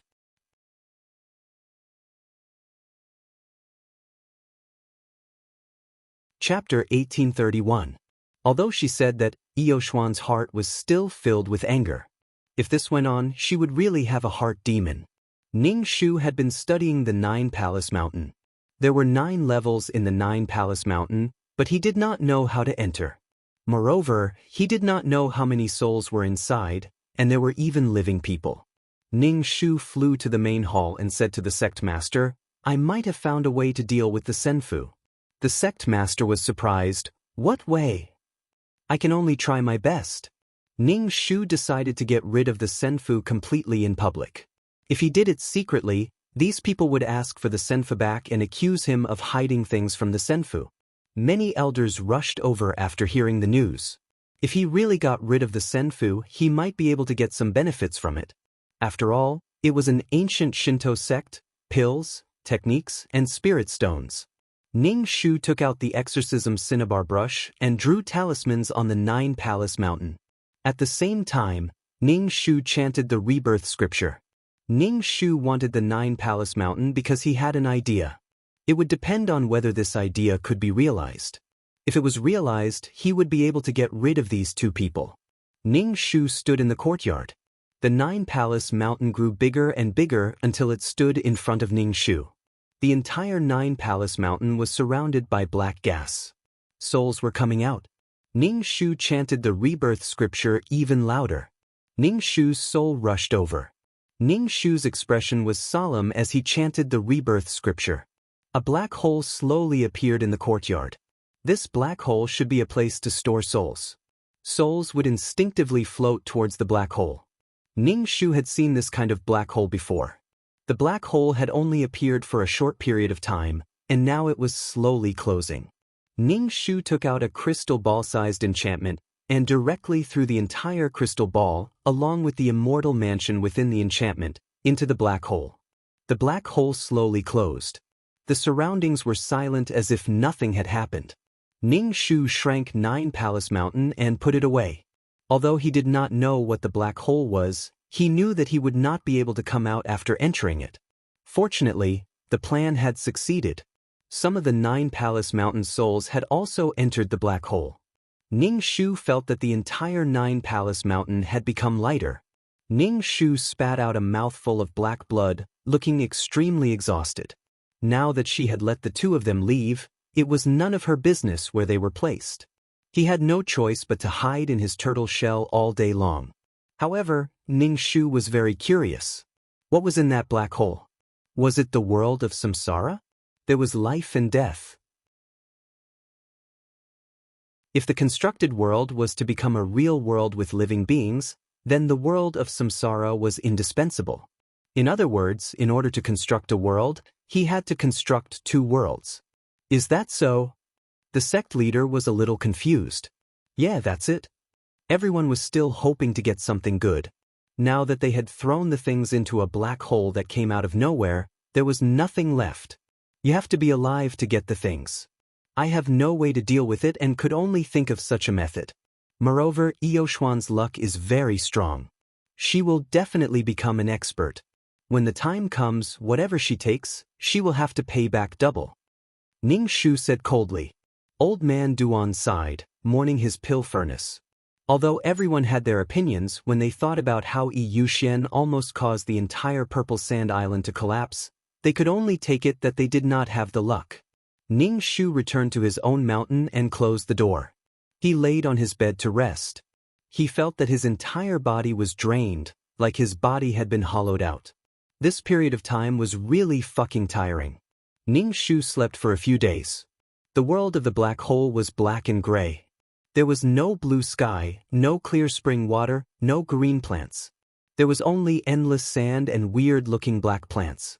The crystal ball landed on the black ground. In this gray world, it was exceptionally beautiful. Especially the crystal senfu in the enchantment, it was dazzling. In the senfu, Yushen and Qi Cheng were bewildered. Why was it so quiet outside? Jiang Shuetzi, Jiang Shuetzi? Yushen shouted loudly. However, in this vast place, her voice was very soft. However, there was only silence in response. Yushen could not help but ask Qi Cheng, Master, what's going on? Isn't Jiang Shuetzi afraid that her inner demons will act up? I don't know what's going on either. Qi Cheng also felt that something was wrong. He shouted, Jiang Shuetzi? Still, no one answered them. As time passed, the enchantment became thinner and thinner. The wind here was very strong. With the erosion of sand, the enchantment was about to break. A pale and slender hand picked up the senfu. The voice was cold. You're really throwing all kinds of rubbish in here. The pale hand exerted a little force, and the two hands were like rubbing paper, directly breaking the enchantment. And the immortal's mansion that gave Ning Shu an incomparable headache was destroyed like a toy. It was broken into pieces, crushed into mud, and fell on the black ground, becoming one with the earth. The senfu was destroyed. In the senfu, Yushen and Yi Hiyu's bodies were annihilated in an instant. A pair of pale hands clapped as if to dust off the hands. Then, the pale hand plucked a black flower from the ground. In contrast, the pale hand looked even paler. Black and white, stunning and terrifying. In some worlds, some people were gods. They could do anything. Ning Shu slept very well. When he woke up, he felt as light as a feather. It was as if he was about to become an immortal. For some reason, Ning Shu's mood was unexpectedly good. Perhaps it was because he had finally solved the senfu problem. He felt as if the world had brightened up. Master, Master? Yi Hiyu shouted outside the door. Master, I have something to report. Ning Shu opened the door. Yi Hiyu cupped his hands and said, Master, quickly go and take a look at the clown. The fire on its body is getting bigger. Yi Hiyu brought Ning Shu to the bird's nest. The bird's body was burning with fire, and the fire was getting fiercer and fiercer. Even the bird's shadow could not be seen. Ning Shu frowned. It's okay. Its aura is getting stronger, so don't worry. It seemed that the connate fire this time had given this bird some opportunities. The fire is getting bigger, Yi Hiyu said worriedly. She can't take it and will rush over to find me. Let's just wait here. Don't worry. Ning Shu sat on the steps and looked at the roasted bird. Yi Hiyu was not as carefree as Ning Shu. He had been taking care of the bird since it hatched. Now that something happened to it, he was as anxious as if something had happened to his daughter or sister. The bird grew bigger and bigger. Its body was covered in fire. It spread its wings and screeched at the sky. Finally, it flew into the sky and circled the entire Purple Sand Island. No one knew what was happening. They only thought that it was an enemy attack, especially when it was covered in fire.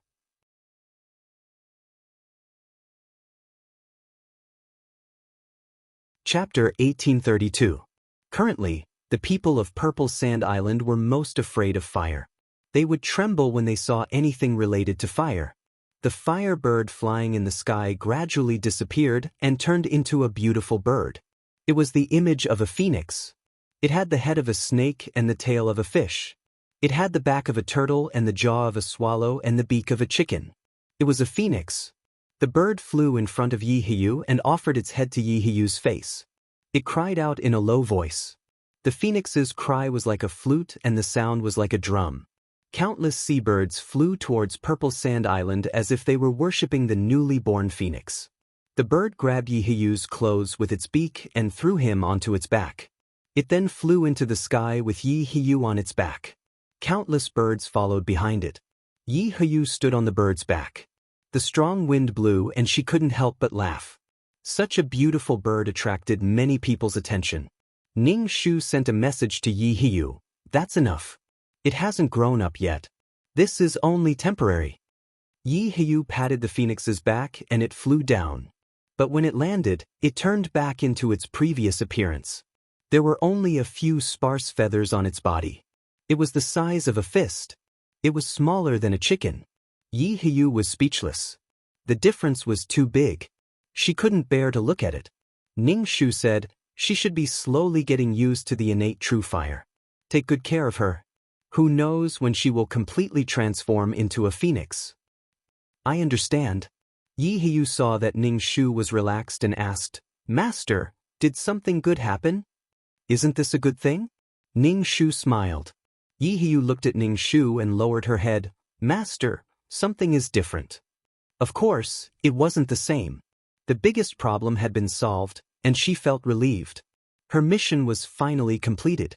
Although there were some things in the immortal estate that she couldn't obtain, dealing with the Yuxian was the most important thing. Cultivate well.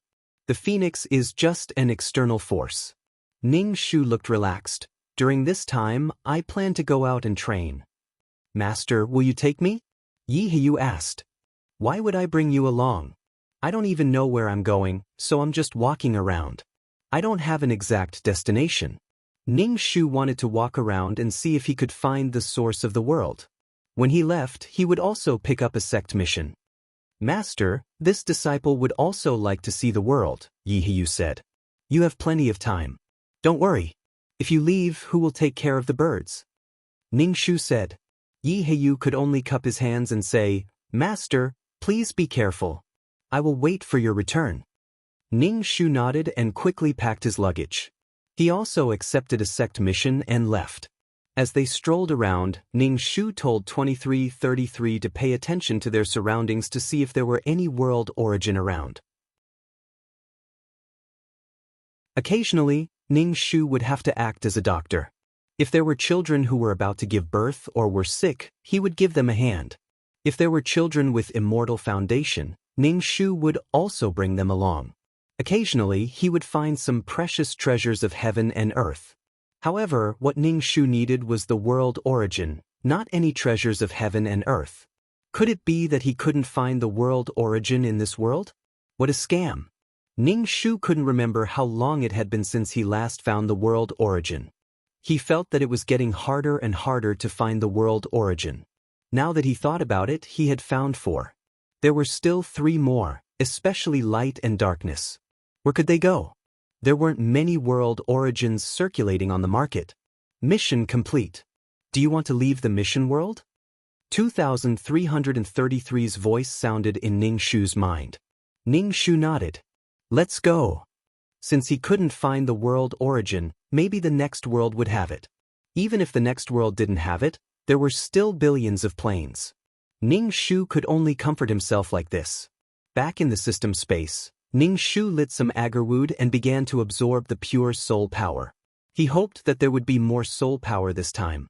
After absorbing it, Ning Shu looked down at his soul. It seemed to be a little stronger, but it wasn't very obvious. He could only take it slowly. 2333 said, the chat system is going to explode. Many people are looking for you. Ning Shu leaned on the sofa and opened the chat system. There were law incarnations looking for her, and there were also people from the auction house looking for her. Ning Shu didn't expect Hong Yu to send her a message. She wanted her to be a qualified city lord and not use her power to do whatever she wanted. Ning Shu rolled her eyes. What does it have to do with you? Why do you have to stand up for the auction house? There were also people from the auction house who said that they wanted to see Ning Shu. Ning Shu happily decided to lock her up for a while. Maybe when she remembered, she would open the barrier. So far, only small fries were jumping around. People with a little weight didn't say anything. Therefore, Ning Shu wasn't in a hurry. Since he had already alerted the enemy, he had to see if the snake was a 5-step snake or a cobra. Ning Shu casually browsed the chat system and said to 2333, "Just say that I'm not here. I'm doing a mission." Ning Shu didn't care about the tax from the auction house. Let's fight to the death. She was best at fighting to the death. Without the auction house, maybe the business of the other shops would be better. She might even have more tax revenue, so it didn't matter whether there was an auction house or not. In the end, he disappeared from her sight. This feeling was even better. Everyone did things according to the rules. If you want to be special, then I'll take special care of you. Wait for the master behind you to come out and talk. You're good, I'm good, and everyone is good. Ning Shu browsed the people who sent her messages.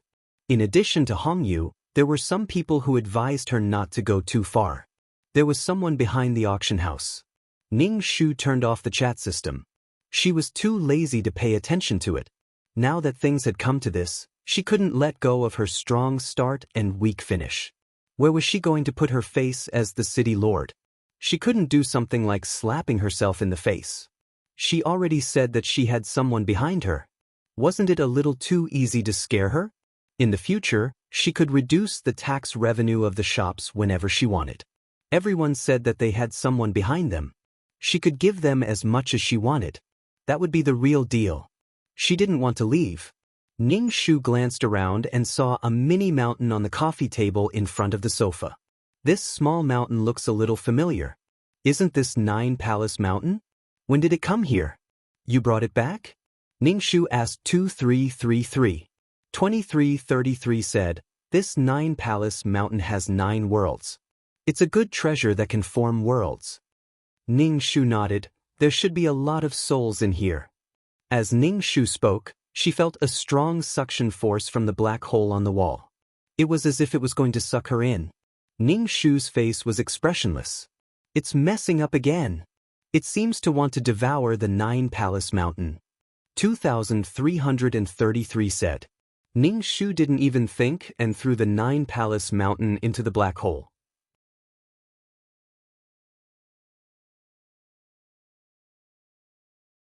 Chapter 1833. The black hole trembled for a while, but there was no other reaction. Ning Shu was speechless. Regarding this, Ning Shu was speechless. Ning Shu lay on the sofa and smelled the fragrance. He opened the attribute panel and looked at his gains. Name, Ning Shu. Age, 27 level, Super Mission Taker Contribution Card, 147, 10 million points per contribution card, Soul, 6 health points, 5 wisdom, 8 luck, 8 charm, 3 mental power, 6 combat power, 7 aptitude, 4 faith, 112180 merit, 592700 soul power, 305 authorization ticket, none law comprehended, water rule pure heart, none tools, calming halo, calming pill, faith halo, amulet 4, upgraded amulet 2 honorary titles, goddess of war, selfless ancestor skills. 5th ring shooting technique, intermediate close combat. Technique, intermediate martial arts, intermediate poison technique, beginner business management knowledge, beginner code programming, beginner lawyer skill, sage ghost catching skill, beginner cooking skill, intermediate embroidery skill. Auras, mother of the world, queen's blessing, sister model worker, Qinshi's blessing, leader aura, grass blessing, best friend for life, Miao Miao Miao's blessing.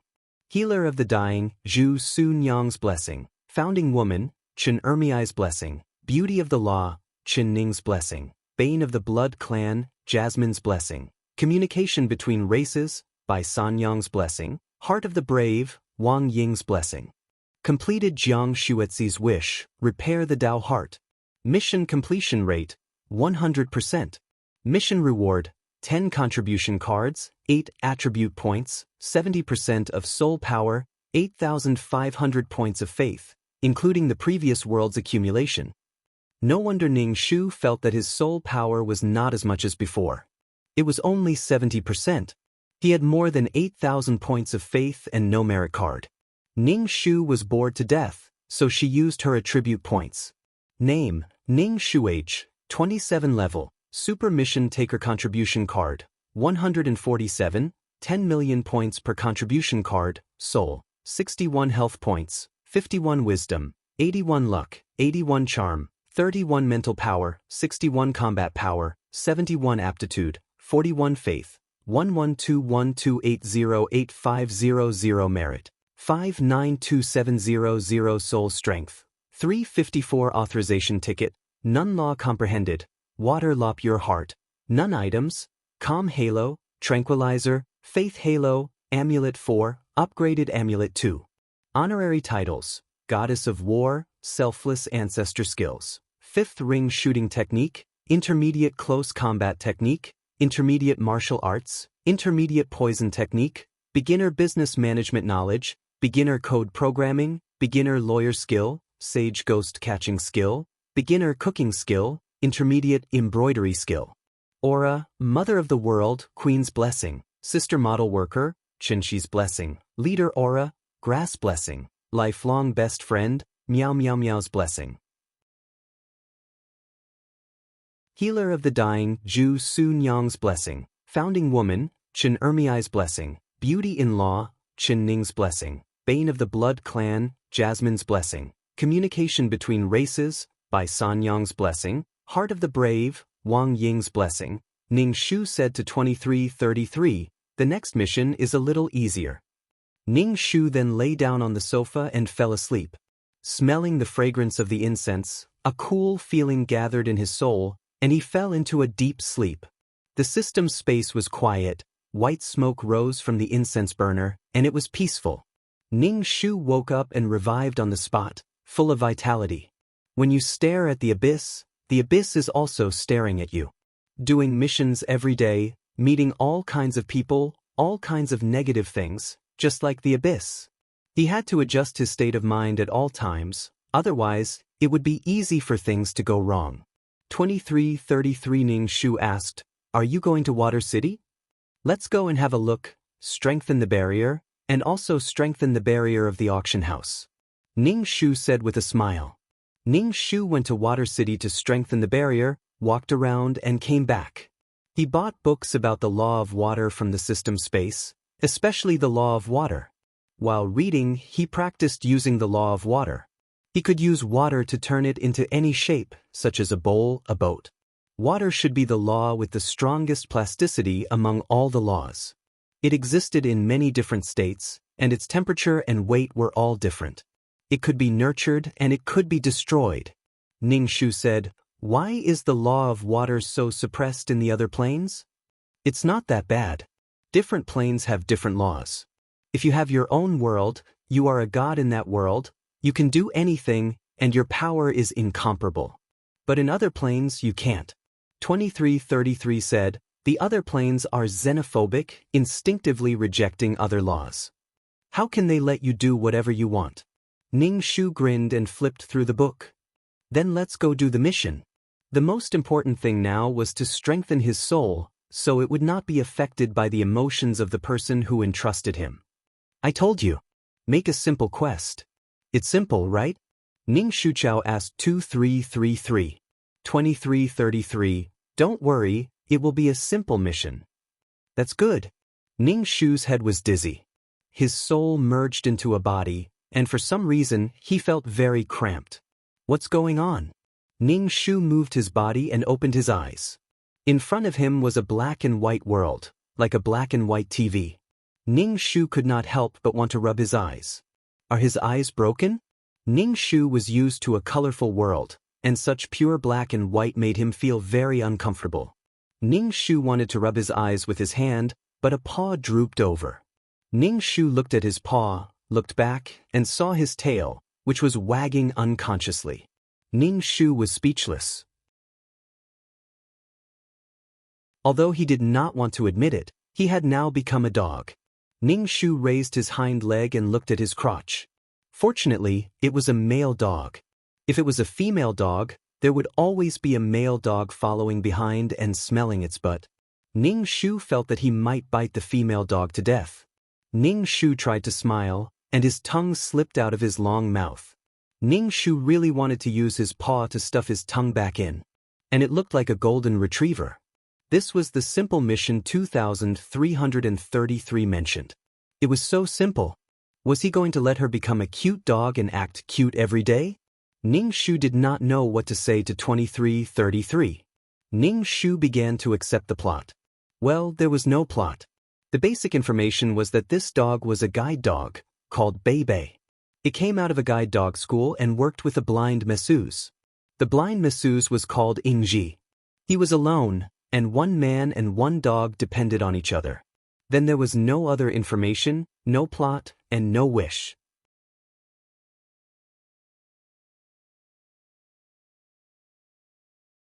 Chapter 1834. He gave the man and the dog some information that couldn't be any simpler, and that was all. Ning Shu couldn't control his instinct. He knocked his head on the floor and asked 2333, "Please tell me the wish for this mission." "A dog's wish." 2333 coughed. "Do as you see fit. This mission is very simple. Do what a dog should do. As for the wish, we don't know what a dog wants. Dogs can't talk." Ning Shu was speechless. Ning Shu stuck out his long tongue and panted. A guide dog is a type of working dog. Trained guide dogs can help blind people get to schools, shops, laundries, and gardens. They are used to being restrained by collars, leashes, and other accessories. They know a lot of commands and can lead blind people safely. When they encounter obstacles and need to turn, they will guide their owner to stop to avoid danger. Guide dogs have a natural and peaceful mentality. They will stand, refuse food, help blind people to get to the bus, pass items, ignore passers-by, and will not attack them. Suitable guide dogs are Labradors, Golden Retrievers, German Wolfhounds, and Poodles. Ning Shu is now a big Golden Retriever.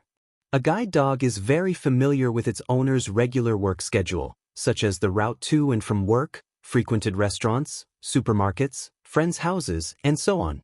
The dog knows where its owner frequents, where it stays, and how long it stays. The dog can remember a friend's address, and even after a year, it will still lead its owner to that location. A guide dog and its owner form a very strong relationship. This relationship is filled with affection and sometimes even surpasses that of family. A guide dog is the eyes of the visually impaired, an assistant, a close family member, and a loyal companion.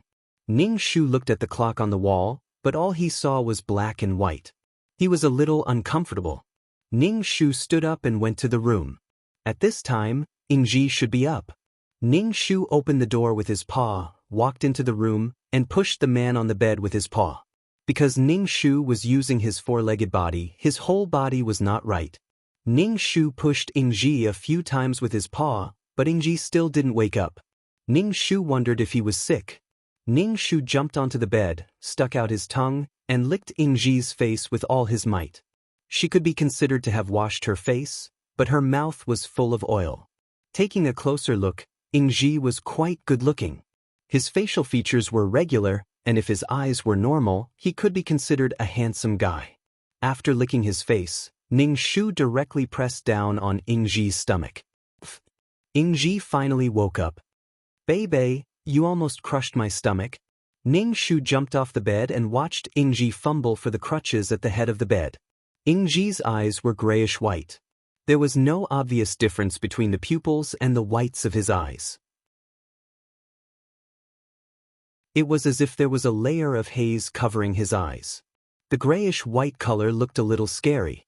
Ingji fumbled his way into the bathroom and started to wash his face and brush his teeth. Ning Shu sat at the door and looked at him. The things in the house were the same. Once they changed, Ingji would not be able to find them. After washing up, Ingji found some dog food from the cupboard. He poured it into a dog bowl and placed it on the floor. Then, he touched Ning Shu and patted Ning Shu's head gently. "Eat." Ning Shu looked at the dog food with a complicated expression. As a single person, it was fine to eat dog food, but now that he had become a dog, he had to eat real dog food. Ning Shu started eating immediately. After all, the dog food smelled quite good. Ingji made some simple bread for breakfast. After breakfast, Ingji had to go to work as a masseuse in a blind massage shop. He had a skill to support himself. Bei Bei, it's time to go. Ingji put a collar and leash on Ningshu. Ningshu didn't struggle and let Ingji put it on him. This was his job. Ingji took his crutches and put on his sunglasses. He closed the door and slowly walked to work under Ningshu's lead. When they passed by the traffic lights, Ningshu realized that he could only see black and white. He couldn't tell the color of the traffic lights accurately. He could only tell by looking at the people and cars. Ningshu stopped at the intersection and guided Ingji to stop. Ingji was like a normal person, standing by the roadside and waiting for the traffic light to turn green. Ningshu sat there with her tongue out. She saw a little kid staring at her and ignoring her. She didn't expect the little kid to come over and pull her ear. The big golden retriever looked very gentle. If it was a hound, would he dare to come over and pull her ear? Ningshu was speechless. She hated naughty kids. Ningshu didn't attack him. The kid was taken away by his mother. He even apologized to Ingji.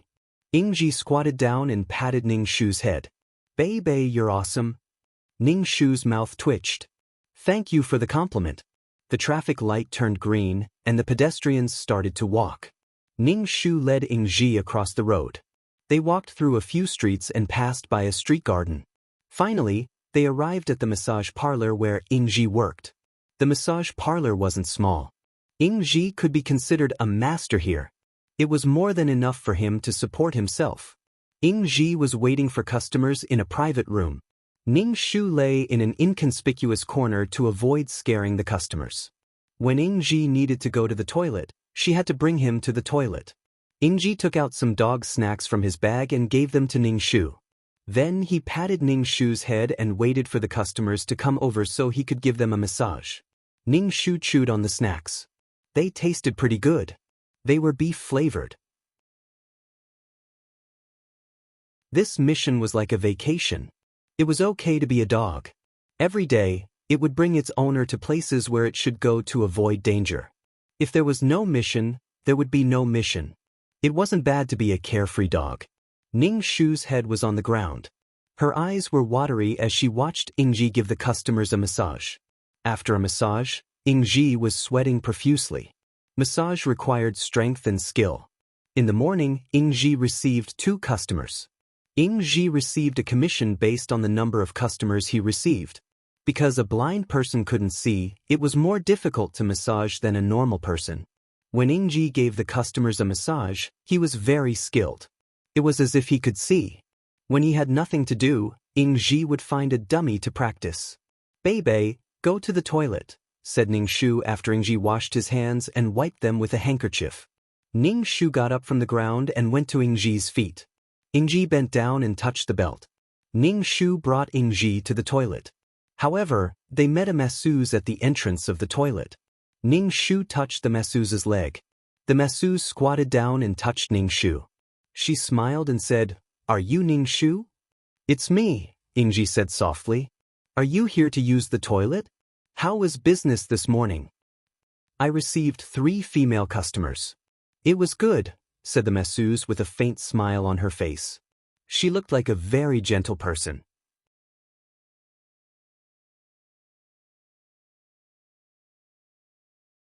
Chapter 1835. Ningshu sat on the floor and looked at the masseuse.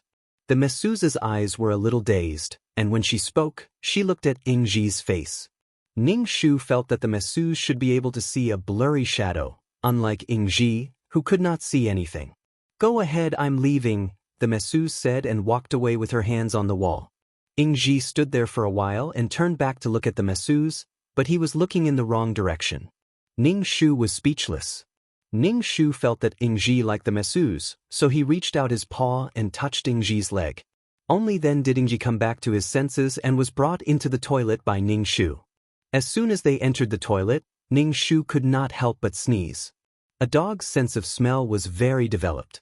As soon as they entered the toilet, the stench was overwhelming. Ningshu felt like he was going to faint. Inside, all the men were using the toilet. Ningshu turned his back to Ingji and waited for him to finish. Then he brought Ingji to the place where he worked and hid in the background.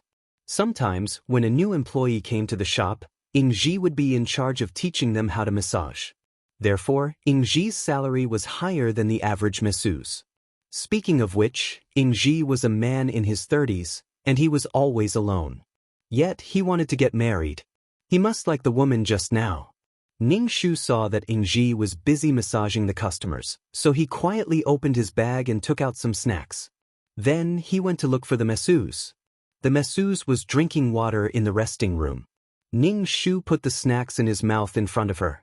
The masseuse touched the snacks and put them in front of her eyes. She looked at them for a while. "Is this for me?" Ningxu called out softly. The masseuse asked, "Did Ingji ask you to bring this to me?" Ningxu whimpered. "Thank you. It's almost noon. Give this to him." The masseuse took out some bread from her bag. Ningxu walked back with the bread in his mouth. Ingji was searching everywhere, probably because Ningxu had disappeared. Ningxu walked in front of him and handed him the bread.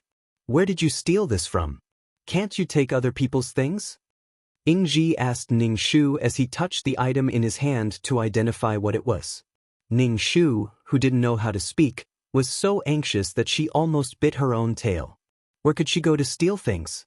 Ningxu opened his mouth and grabbed Ingji's sleeve, pulling him into the lounge. Ingji appeared in front of the masseuse, looking a little embarrassed. Ningxu whimpered, and the masseuse knew that Ingji had arrived. She could vaguely see a blurry shadow at the door. "Did Bei take something from you?" Ingji stood stiffly at the door. "This is for Bei. It's almost noon. Eat something to fill your stomach," the masseuse, Chinhong, said. "Do you want some water?" "I'll get you some water." No, I still have a guest." Ingji pulled the leash and wanted to pull Ningxu away. Ningxu turned around and saw the disappointment on Chinhong's face. Then he saw Ingji desperately trying to pull her away. Ningxu was speechless. These two people were probably interested in each other. But Ingji was so shy that he was about to explode. He moved his hands and feet. Ningxu brought Ingji back to the massage room. Ingji kept the bread that Chinhong had given him in his bag, then fumbled to zip it up. It was just a piece of bread. If he didn't eat it, it wouldn't be fresh. What a man. Ningxu lay on the ground and looked at Ingji. Ingji said seriously, "Don't look for Chinhong in the future." Ingji's back was facing Ningxu. Ningxu whimpered, and Ingji turned around. "Be obedient in the future." Ingji squatted down and touched Ningxu's head. He sighed sadly. Ingji couldn't even speak properly in front of Chinhong. What was there to be afraid of? He couldn't see her reaction anyway. Without the deceit of the eyes and the confusion of appearance, all interactions were based on feelings. Most of the time, he imagined what the other party looked like. Maybe it was a beautiful love? There was no catalyst. It seemed that these two people didn't have any reaction. If there was a reaction, it would be very slow. Ningxu lay on the ground and didn't make a sound. Forget it, he'd better be a carefree dog. He didn't have any missions anyway. He just needed to take good care of Ingji and ensure his safety. Ningxu closed his eyes and prepared to take a nap. He also wanted to see if he could cultivate in an animal's body. Ningxu couldn't set up a spirit gathering array or a yang gathering array in the modern plane. He had to rely on inhaling and exhaling. Why did his tongue keep falling out uncontrollably? Other than going to the toilet and meeting Chinhong twice in the lounge, Ingji avoided Chinhong and avoided contact with her for the rest of the time. It would be strange if that was the case. If it was a normal person, why would he deliberately avoid people? Don't be a coward. Ingji had to work the night shift today, so he didn't get off work until 9 o'clock. Coincidentally, Chinhong was also working the night shift today. There were many clients at night. Many people who wanted to relax after work came to the sauna, bath, and massage. With so many people, Ningxu couldn't stay in the massage room. He lay on his stomach in the lounge and stretched his ears to listen to the situation around him. Ingji had a bell on him. If he rang the bell, Ningxu would run over. When Chinhong occasionally came to drink water, she would throw some food to Ningxu. It was dog snacks. Ningxu felt that Chinhong was so nice to him because she loved him. Ingji's eyes couldn't see any light at all. He applied to the government for a guide dog. The training fee for a guide dog was quite high. It cost about 60 to 70,000. Although it was a government benefit, Ingji still had to pay some money. There weren't many blind people who had guide dogs. They might not be able to afford it. Moreover, the breed of guide dog must have a pure bloodline. Ning Shu was a nice guy in the shop. He wouldn't be chased away like a stray dog. The most important thing was that he understood orders and wouldn't attack people randomly. Chen Hong touched Ning Shu's head and wiped Ning Shu's ears. She said, "Why is your master like this?"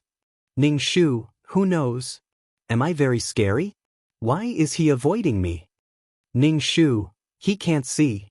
Ning Shu was embarrassed. He could understand. He knew the gossip but couldn't share it with others. He couldn't tell Ingji. It felt so miserable. It was so frustrating. "Why am I telling you this?" Chen Hong sighed. She poured some water from the water dispenser. However, because she couldn't see, she pressed the button to boil water. The water splashed onto her hand. Ning Shu quickly ran out to find Ingji. He dragged Ingji to the lounge. Chen Hong's hand was red from the scalding water. The cup was broken, and the pieces were all over the floor. "What's wrong?" Ingji touched the table and wanted to go over. Chen Hong said, "It's nothing. It's just hot. Don't come over. There are pieces on the floor." Ingji stopped. His forehead was sweating. "Do you want to go to the pharmacy to buy some burn medicine?"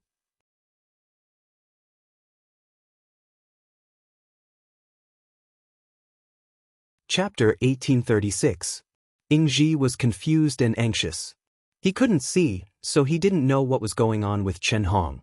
"I'll take you to the pharmacy to buy some medicine. Can you walk now?" Ingji asked Chen Hong. Chen Hong nodded. "Then I'll have to trouble you. I'll go with you." Chen Hong felt for her crutches and walked toward Ingji, who was standing at the door. She touched Ingji's arm and said, "Please take me to buy medicine." Ingji stuttered, "Okay, I'll hold your crutches and lead you." Ingji felt around and grabbed Chen Hong's crutches. Ning Shu took the two of them out of the shop and went to the pharmacy. Ingji and Chen Hong held crutches in their hands and followed behind Ning Shu. When they were crossing the road, Ingji said, "We're going to cross the road now. We need to stop for a while." Chen Hong stopped and said, "Although your eyes are more serious than ours, it's more convenient to have Beibei with you." Ingji nodded. Beibei is very obedient and capable. When they were waiting for the traffic light, many people stared at Ingji and Chen Hong, but the two of them looked normal. They didn't notice how strange the people around them were looking at them, and they didn't see them whispering and talking about them. They were forced to isolate themselves from the beauty of the world, and also from the outside world.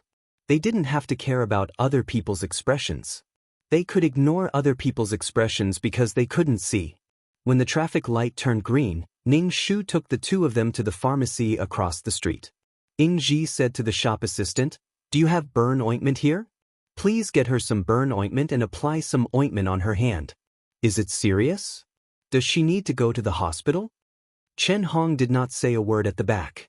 She just smiled and looked at Ingji's blurry figure, which was almost invisible. "Please get the best burn ointment," Ingji emphasized. The shop assistant took the ointment and told Chen Hong how to use it. "How many times a day?" Ning Shu looked at the price of the ointment. The shop assistant didn't lie. According to the price tag, it didn't cost much. However, ointment like this only cost about 30 yuan. Even if he charged a few more yuan, he wouldn't make a lot of money. There was no point in bullying a disabled person. His conscience would hurt. Ingji wanted to foot the bill, but Chen Hong paid for it herself. "We're colleagues at most. I'm already very grateful that you sent me to the pharmacy. If you pay again, I'll feel bad." Ingji could not find a reason to refute Chen Hong, so he could only take back the money. Ning Shu sat on the ground and looked at the lonely Ingji from the corner of his eyes. He lifted his leg and nudged Ingji's leg. Ingji thought for a moment and said, "Well, your hand is injured, so you definitely can't go to work. How about I take you home?" "There's no need for that. My house is a little far from here. My family will come and pick me up. If you send me home, you won't be able to find your way back. Besides, Beibei has never been to my house before." Chen Hong rejected Ingji's offer. Ingji was speechless. It was a little hurtful. Ning Shu did not need to look to know how upsetting Ji was. I'll have to trouble you to give me a ride back to the pharmacy. Chen Hong groped around and found Ning Shu. She bumped her head against Ning Shu's. Thank you, baby. On the way back, it was quiet. The two of them did not speak. The atmosphere was probably too awkward. Ing Ji held it in for a long time and finally asked, "Who's coming to pick you up from your family?" "My brother," Chen Hong said. Then Ing Ji could not find a topic to talk about and fell silent again. Ning Shu, who was walking in front, almost wanted to kneel down. In any case, you should at least ask your family members when your brother will arrive. You should talk about your wound and pay more attention to not eat spicy and cold food. It was better than the awkwardness now. Ing Ji asked, "Where's your house?" "It'll take some time from here. The bus has to go through 6 stops. Chen Hong told him her home address. Ing Ji silently repeated the address a few times and memorized it. The two of them fell silent again. When they arrived at the pharmacy, Ing Ji was called to work. Ing Ji thought for a moment and said, "You should pay more attention to your rest. Take a few days off." It was a hot day, so the burns must be serious. "I know. Thank you," Chen Hong said politely. This "thank you" made Ing Ji feel a little bad. He waved his hand and said, "You're welcome." Ning Shu also heard Chen Hong whisper, "Idiot," very softly. Ning Shu stuck out his tongue. Wasn't he an idiot? Chen Hong's family members came to pick her up. Ing Ji, on the other hand, was a little absent-minded. He got off work at 9 o'clock in the evening. When he got home, he washed up a little and lay on the bed, tossing and turning without sleep. Every time he moved, the bed creaked. A dog's sense of hearing was very sensitive. Ning Shu directly covered his ears with his 2 front paws. "I'm not listening." Bastard chanting scriptures. Ing Ji kept tossing and turning. Ning Shu looked at his watch. It was already 12:01. He went to bed before 10 and had been tossing and turning until now. Ing Ji sat up and groped for water. Ning Shu put his head on the ground and stared at him. Actually, Ing Ji was quite good-looking. Many female customers came to him for massages. However, because he was blind, it was inconvenient for him to find a wife. Chen Hong had some feelings for Ing Ji, but he kept avoiding her. Ing Ji liked Chen Hong too, but he was very clumsy. When two people who could not see got together, they might be able to help each other. Perhaps life would become worse. "Baby." Ing Ji squatted down and touched Ning Shu. Ning Shu was speechless. "Don't touch her so easily." Ing Ji sat beside Ning Shu and touched Ning Shu. He seemed to be asking for Ning Shu's opinion. "Baby, do you think I should bring some fruits to visit Chen Hong tomorrow? If you agree, bark once. If you don't, bark twice. If you don't, bark 5 times, Ing Ji said. Ning Shu was speechless. He really knew how to make things difficult for dogs.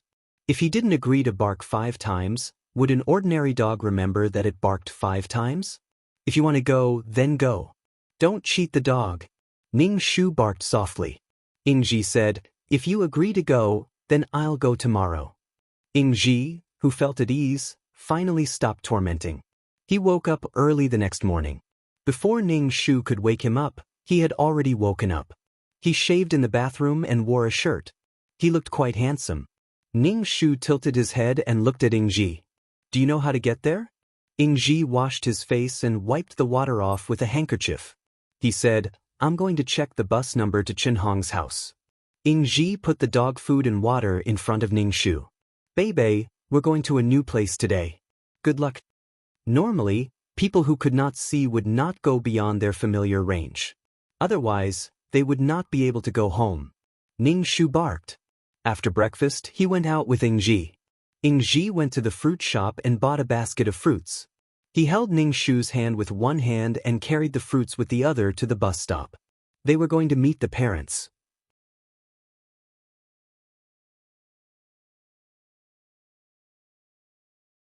Chapter 1837. When Ning Shu passed by the garden in the middle of the street, he saw many dogs in the garden. There were all kinds of dogs, including poodle bears, Pomeranians, Chihuahuas, Schnauzers. Shu saw a husky. When it ran, its tongue was sticking out, and its face was blown by the wind.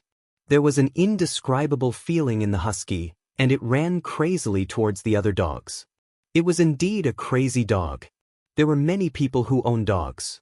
For a working dog like Ning Shu, it could only act like a normal dog when it took off its uniform. Once it entered the working state, it would do its best to complete the work. It had become a conditioned reflex. When they arrived at the bus stop, Ning Shu and Ingji waited for the bus. When everyone had left, Ingji held Ning Shu's hand and asked the driver, "Can I get to Joshan Road?" The driver saw that Ingji was wearing sunglasses and holding a dog. He said, "No, take bus 58. "Thank you." Ingji thanked him. Ning Shu brought Ingji back to the bus stop and waited for bus 58. 2 more buses passed by. Ingji kept holding the fruit basket, afraid that if he put it down he would not be able to touch it again. When bus 58 arrived, Ning Shu quickly brought Ingji onto the bus. Because Ingji could not pay, the driver took 2 coins and put them in the fare box. Ning Shu brought Ingji to an empty seat and took a seat for himself. Ingji touched Ning Shu's head. Ning Shu noticed that Ingji's hand was trembling. It was probably because they were going to see Chen Hong. Secondly, they were going to an unfamiliar place. It was a test. Ning Shu licked his hand. Ning Shu felt that sometimes he could not control his body's instinct. She licked his dirty hand. Did Ingji wash his hands in the toilet? Ingji listened carefully to the bus stop announcement. Chen Hong said it would be 5 or 6 stops. Ingji kept counting in his heart. Ning Shu looked at the stop names flashing on the LED screen. It was easy to get to the address, Chen Hong said. Ingji's legs were shaking. He was probably nervous. After 5 or 6 stops, the driver said to Ingji, "We've arrived at Joshan Road. Get off." "Oh, okay, thank you." Ingji carried the fruit basket and held Ning Shu's hand as they got out of the car. "Yes, I've taken the first step in the long journey, but where should I go now?" Chen Hong's house was not so coincidental as to be at the bus stop. Now that he had alighted, he had to look for Chen Hong's house. Ingji could not see, and he could not find Chen Hong's house based on the road signs. Taking the bus was not the hardest part. The hardest part was now.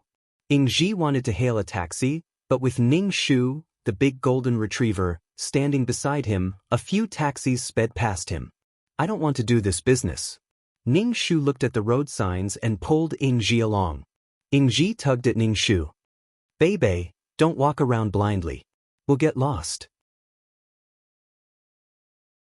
Ning Shu called out to Ingji. He dragged Ingji to the entrance of the residential area and went downstairs according to the address given by Chen Hong. Ning Shu saw that someone had come downstairs and opened the door. He quickly ran in and dragged Ingji downstairs. "Baby, where is this place, baby?" Ingji was very confused. He stumbled downstairs. Ning Shu looked at the numbers on the wall. Chen Hong's house was in an older residential area. There was no elevator, so they had to walk. On the 5th floor, Ning Shu stopped in front of Chen Hong's house. He propped himself up and pressed the doorbell. Ingji was speechless. He was confused the whole time. Now that he actually pressed the doorbell, Ingji was so nervous that he wanted to drag Ning Shu and run. He was trembling with fear. "Who is it?" Chen Hong's voice came from inside the house. Ingji was both relieved and nervous. He had found the place, but he was also inexplicably nervous. Chen Hong asked through the door, "Who are you? What's the matter?" Ingji did not say anything. Ning Shu barked and scratched the door with his paw. Chen Hong was a little surprised. She then asked, "Is it Ingji?" "Yes, it's me." Ingji stuttered. Chen Hong fumbled around and opened the door. She asked, "Why are you here?" "I'm here to see you." "Is your hand better?" Ingji asked. His face was red. Fortunately, both of them could not see, so they did not notice each other's embarrassment. "How did you get here?" Chen Hong was surprised that Ingji found this place. He had never been here before. "I came here so carelessly," Ingji said. He was completely confused. Bei was smarter than he thought. "Come in." Chen Hong's face was full of smiles. Ning Shu entered the house and brought Ingji to the sofa. Ingji used his walking stick to test the sofa. Then he sat down. Ning Shu sat beside the sofa and stuck out his tongue. His body was covered in hair, and the only place that could dissipate heat was his tongue. It was so hot. I brought some fruits for you. Ingji put down the fruit basket. Thank you. Chen Hong fumbled around for a cup and poured some water for Ingji. She placed the cup on the table. Drink some water. Ingji was sweating profusely. He felt for the cup and gulped down the water. Ning Shu looked at the cup. Can you give me a sip too? Chen Hong patted Ning Shu's head. Then she looked for a bowl and poured some water for Ning Shu. I'll call my parents back. Are you going to have lunch here? Chen Hong took out her phone and called her family. Ingji stood up and quickly said, It's okay. I'm just here to take a look. You don't have to eat. I'm leaving now. Ning Shu, who was drinking water, was speechless. Ingji took his walking stick and pulled Ning Shu away. Ning Shu was lying on the ground and did not move. Ingji could not move him no matter how hard he tried. Ingji was sweating profusely. Bei bei. Ning Shu lay on the ground. Ingji wanted to drag Ning Shu away, but it was difficult. Moreover, he could not see. Chen Hong was a little disappointed. She said, Be careful. I can't see, so I won't send you out. Ning Shu, young man, you're going to be lonely for the rest of your life. Bei bei. Ingji was obviously angry. He was sweating profusely. Firstly, it was because of the hot weather. Secondly, he was too nervous and embarrassed. Ning Shu lay on the ground. The collar had squeezed her face. The flesh and fur on her neck were all squeezed onto her face. Ning Shu, I can't imagine how stupid I am now. Bei bei must be tired. You just came and want to leave. Let it rest. You should rest too, Chen Hong said. She felt for the bowl on the ground and poured some water for Ning Shu. Ingji was even more embarrassed. He said, Bei bei is not usually like this. It's okay. Let's rest for a while. Chen Hong did not call her family. They were not even going to stay for lunch. Why would she call her family back? Ning Shu licked the water with its tongue. The two in the room did not speak. The atmosphere became awkward again. It was most frightening when the air suddenly became quiet. Chen Hong tried to find a topic. How did you get here? We took the 58 bus and then came here, Ingji said honestly. He answered all the questions. Well, I've disturbed you for so long. I should go. You take care of yourself. Ingji started to drag Ning Shu again. /HTML/book/39/39163/indexedmal.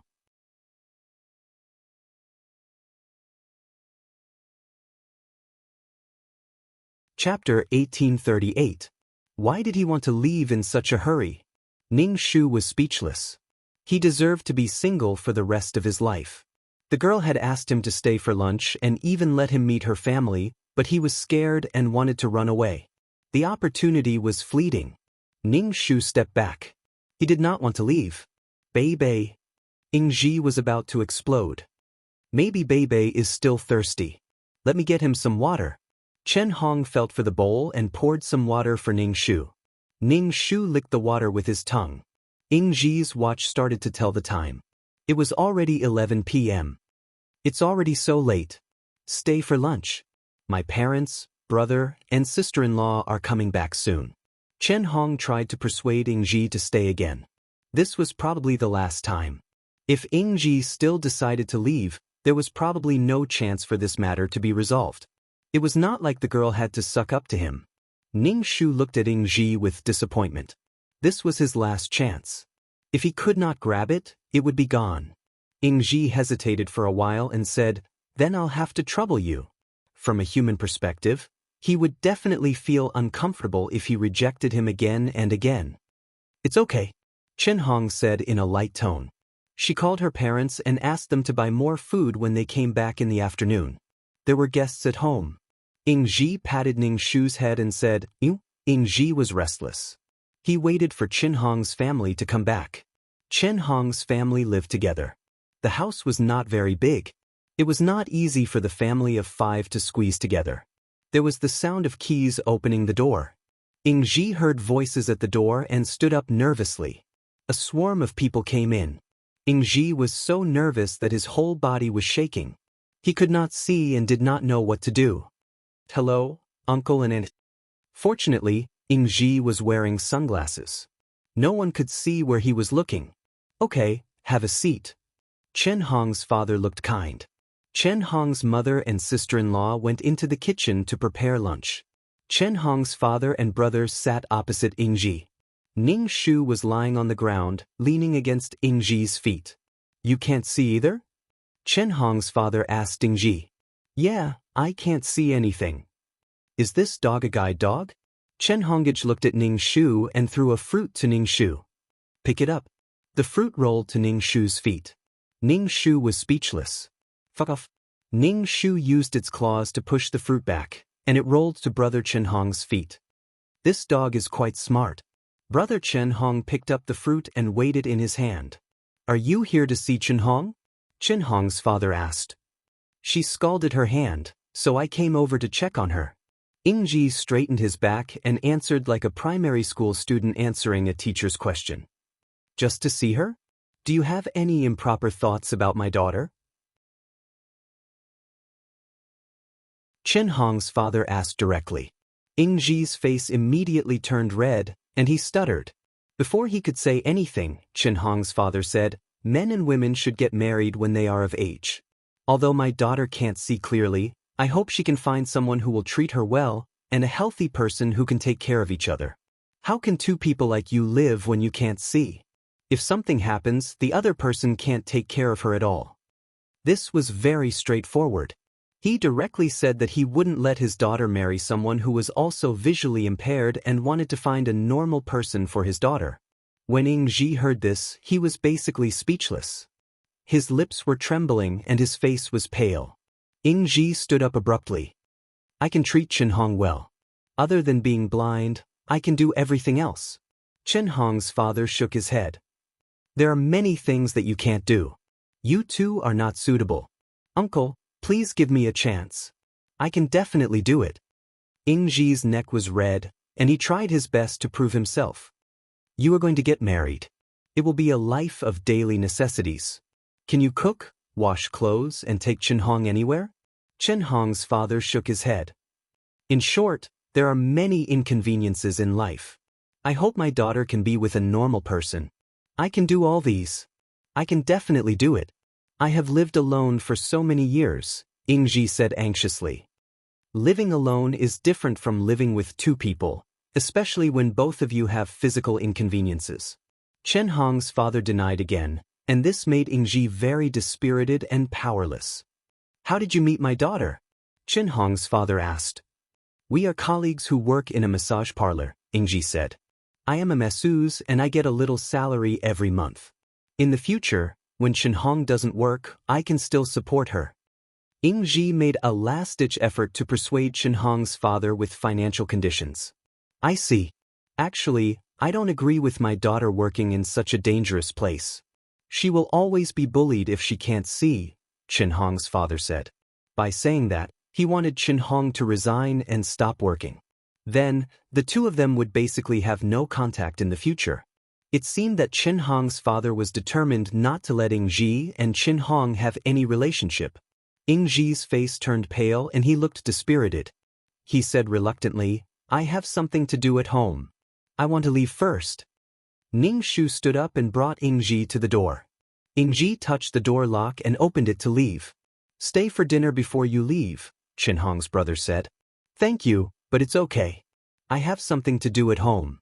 I'll leave first. Ingji was feeling terrible. He couldn't stay for a moment longer, let alone dinner. When he went downstairs, Ingji's body was a little shaky. He almost fell down the stairs.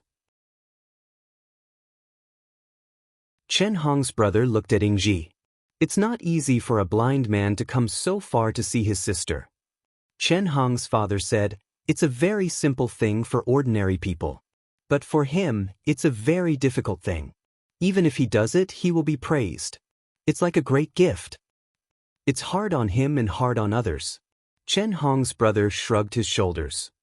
What if my sister likes him? Dad, it's not that I want to say this, but my sister can't see. If you want to find a normal person for her, a normal person might dislike her. It's okay for them to support each other. People of the same kind know that it's not easy for each other. Let's see what your sister thinks. Chen Hong's brother didn't object so strongly. Dad, Ingji and I are colleagues. He came to see me and I asked him to stay for dinner. What are you talking about? Chen Hong was a loser. Their relationship hadn't reached that stage yet. Now, her father had come to break them up. This was a little awkward. Didn't that kid ask me to give him a chance? Chen Hong's father said that this was a test, /html/book/39/39163/indexedmal.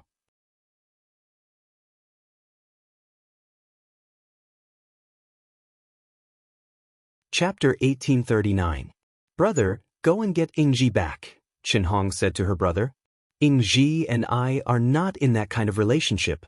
Dad, you didn't even ask about it. They had not even had a frank conversation with each other, and her father had just rudely and violently exposed the truth. He had scared everyone away. If he left just like that, it means that he doesn't like you. If he really likes you, he will definitely come back for you. Actually, I don't agree with you two who can't even see being together, Chen Hong's father said. It's our daughter who wants to spend the rest of her life with someone. You can spend the rest of your life with your daughter. It's up to her to decide who she wants to be with, Chen Hong's mother said. When Ingji left the neighborhood, he was in a trance. Ning Shu stopped and stood by his feet. Ingji stood still, holding the leash. Ning Shu sat down. He did not know if Ingji wanted to go back or go home. Now that he was out, did he still want to go back? Based on Ning Shu's brief understanding of Ingji, he definitely did not have the face to run back. Baby, let's go back. Ingji's face was red from the sun. It was the time when the sun was at its fiercest. His skin was red from the sun, and his sweat glistened under the sun. Young man, protect your skin. Even if you don't have love, don't make yourself look ugly. Ning Shu and Ingji took the bus home. Ingji was not in the right state from the beginning to the end. He relied on Ning Shu to carry him home. When Ingji got home, he lay on the bed and covered his head with the blanket quietly.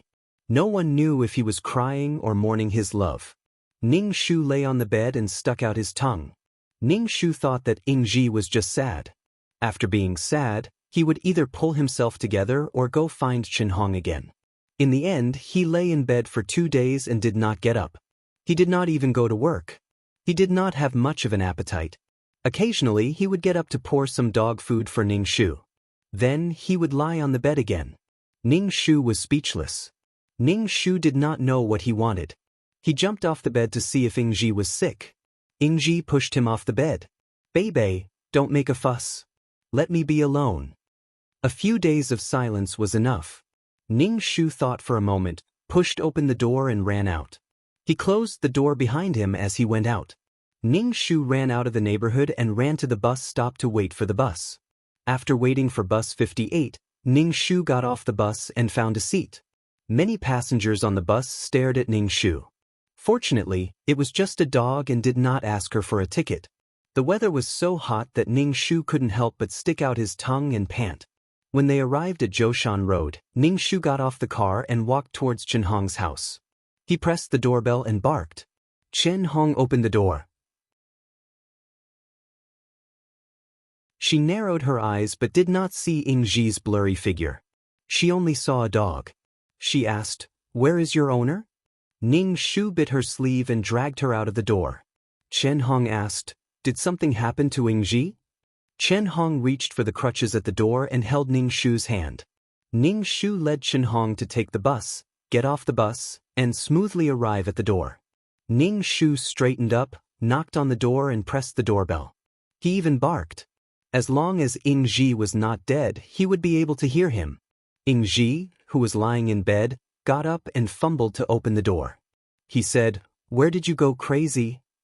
"Ingji, what's wrong? What happened to you?" Chen Hong asked. When he heard Chen Hong's voice, Ingji felt that he might be dreaming.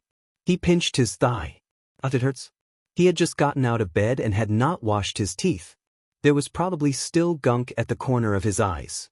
Although she could not see him, Ingji still felt that he should not appear with this face. Ingji suddenly slammed the door and rushed to the bathroom. He bumped into the dining table and his stomach hurt. Chen Hong was speechless. "Ning Shu, too useless." Chen Hong patted Ning Shu's head and waited for Ingji to open the door again. Ingji changed his clothes, washed his face, brushed his teeth, and shaved before opening the door. Come in and have a drink. Ingji's house was unfamiliar to Chen Hong. She stretched out her arms and touched Ingji. She touched Ingji's face. You're thinner than I thought. Ingji's face turned red. Fortunately, he had shaved himself. Otherwise, Chen Hong would have touched his stubble. Ingji also reached out and touched Chen Hong's face. He touched her eyebrows, nose, and lips. Finally, he said, "You're prettier than I thought." Ning Shu watched the two of them touch each other's bones and compliment each other. The atmosphere was quite harmonious. Chen Hong sat on the sofa. Ingji poured a glass of water for her. "Why you here?" "Bei came to my house and dragged me here. I thought something happened to you," Chen Hong said. "I'm fine. Nothing happened to me," Ingji said, trying to cover it up. Ning Shu barked.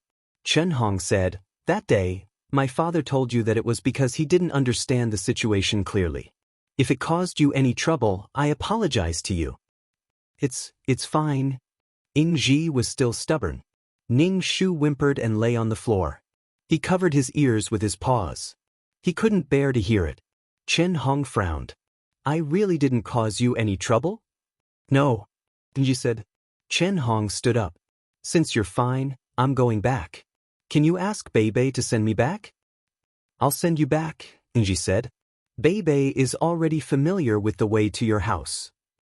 "Thank you," Chen Hong said with her head lowered. She looked a little disappointed. "Ning Shu, I'm so tired, okay?" Although Ning Shu didn't know how to speak, there was one thing he had to say. "You deserve to be single." Perhaps it was the uncertainty and inferiority that came with being physically disabled. Chen Hong tested Ingji again and again, but Ingji kept retreating. Although he said some firm words in front of Chen Hong's father, he hid in the house and didn't do anything. Ning Shu led the two of them out of the house. They didn't go to the bus station immediately. Instead, they wandered around the quiet garden, one round after another. Ingji felt that something was wrong. "Bei, why haven't we reached the bus station yet?" It felt like they had walked a long, long way. Chen Hong had never been to this place, so she wasn't sure about the route. Hearing Ingji's words, she was very disappointed. They didn't feel like they had walked for a long time. Ning Shu couldn't help but roll his eyes. Perhaps they would have to depend on each other in the future. Ingji's road to being single was a little difficult. Most importantly, he was a block of wood. Although he wasn't a bad person, it was still difficult for him to find a girlfriend, or even a life partner. Dogs didn't live long. A working dog like Ning Shu worked for 11 or 12 years. /HTML/book/39/39163/indexmal.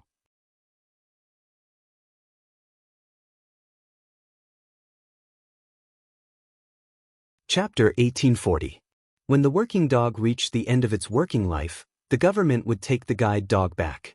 However, the owner could also apply to keep the guide dog by his side for life. The lifespan of a dog could not be compared to that of a human.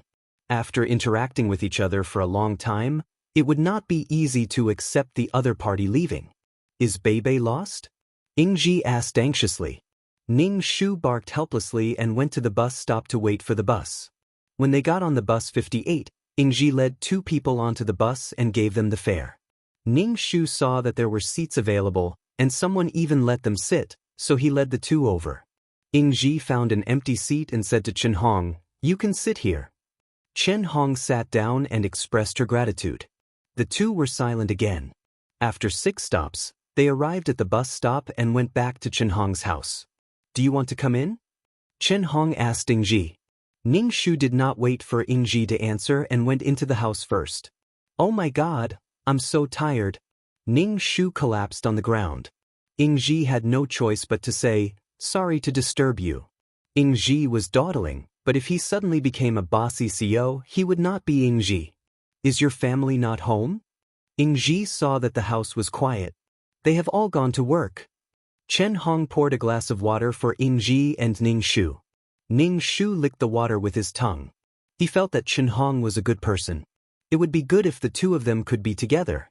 Although they could not see when they touched each other, the feeling was better with the eyes. Ignoring the beauty and ugliness, all that was left was the feeling in his heart.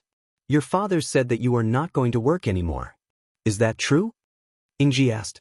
He really could not hear Chen Hong's voice in the future. Chen Hong's voice was the most beautiful voice he had ever heard. I won't quit. It was not easy to find a suitable job.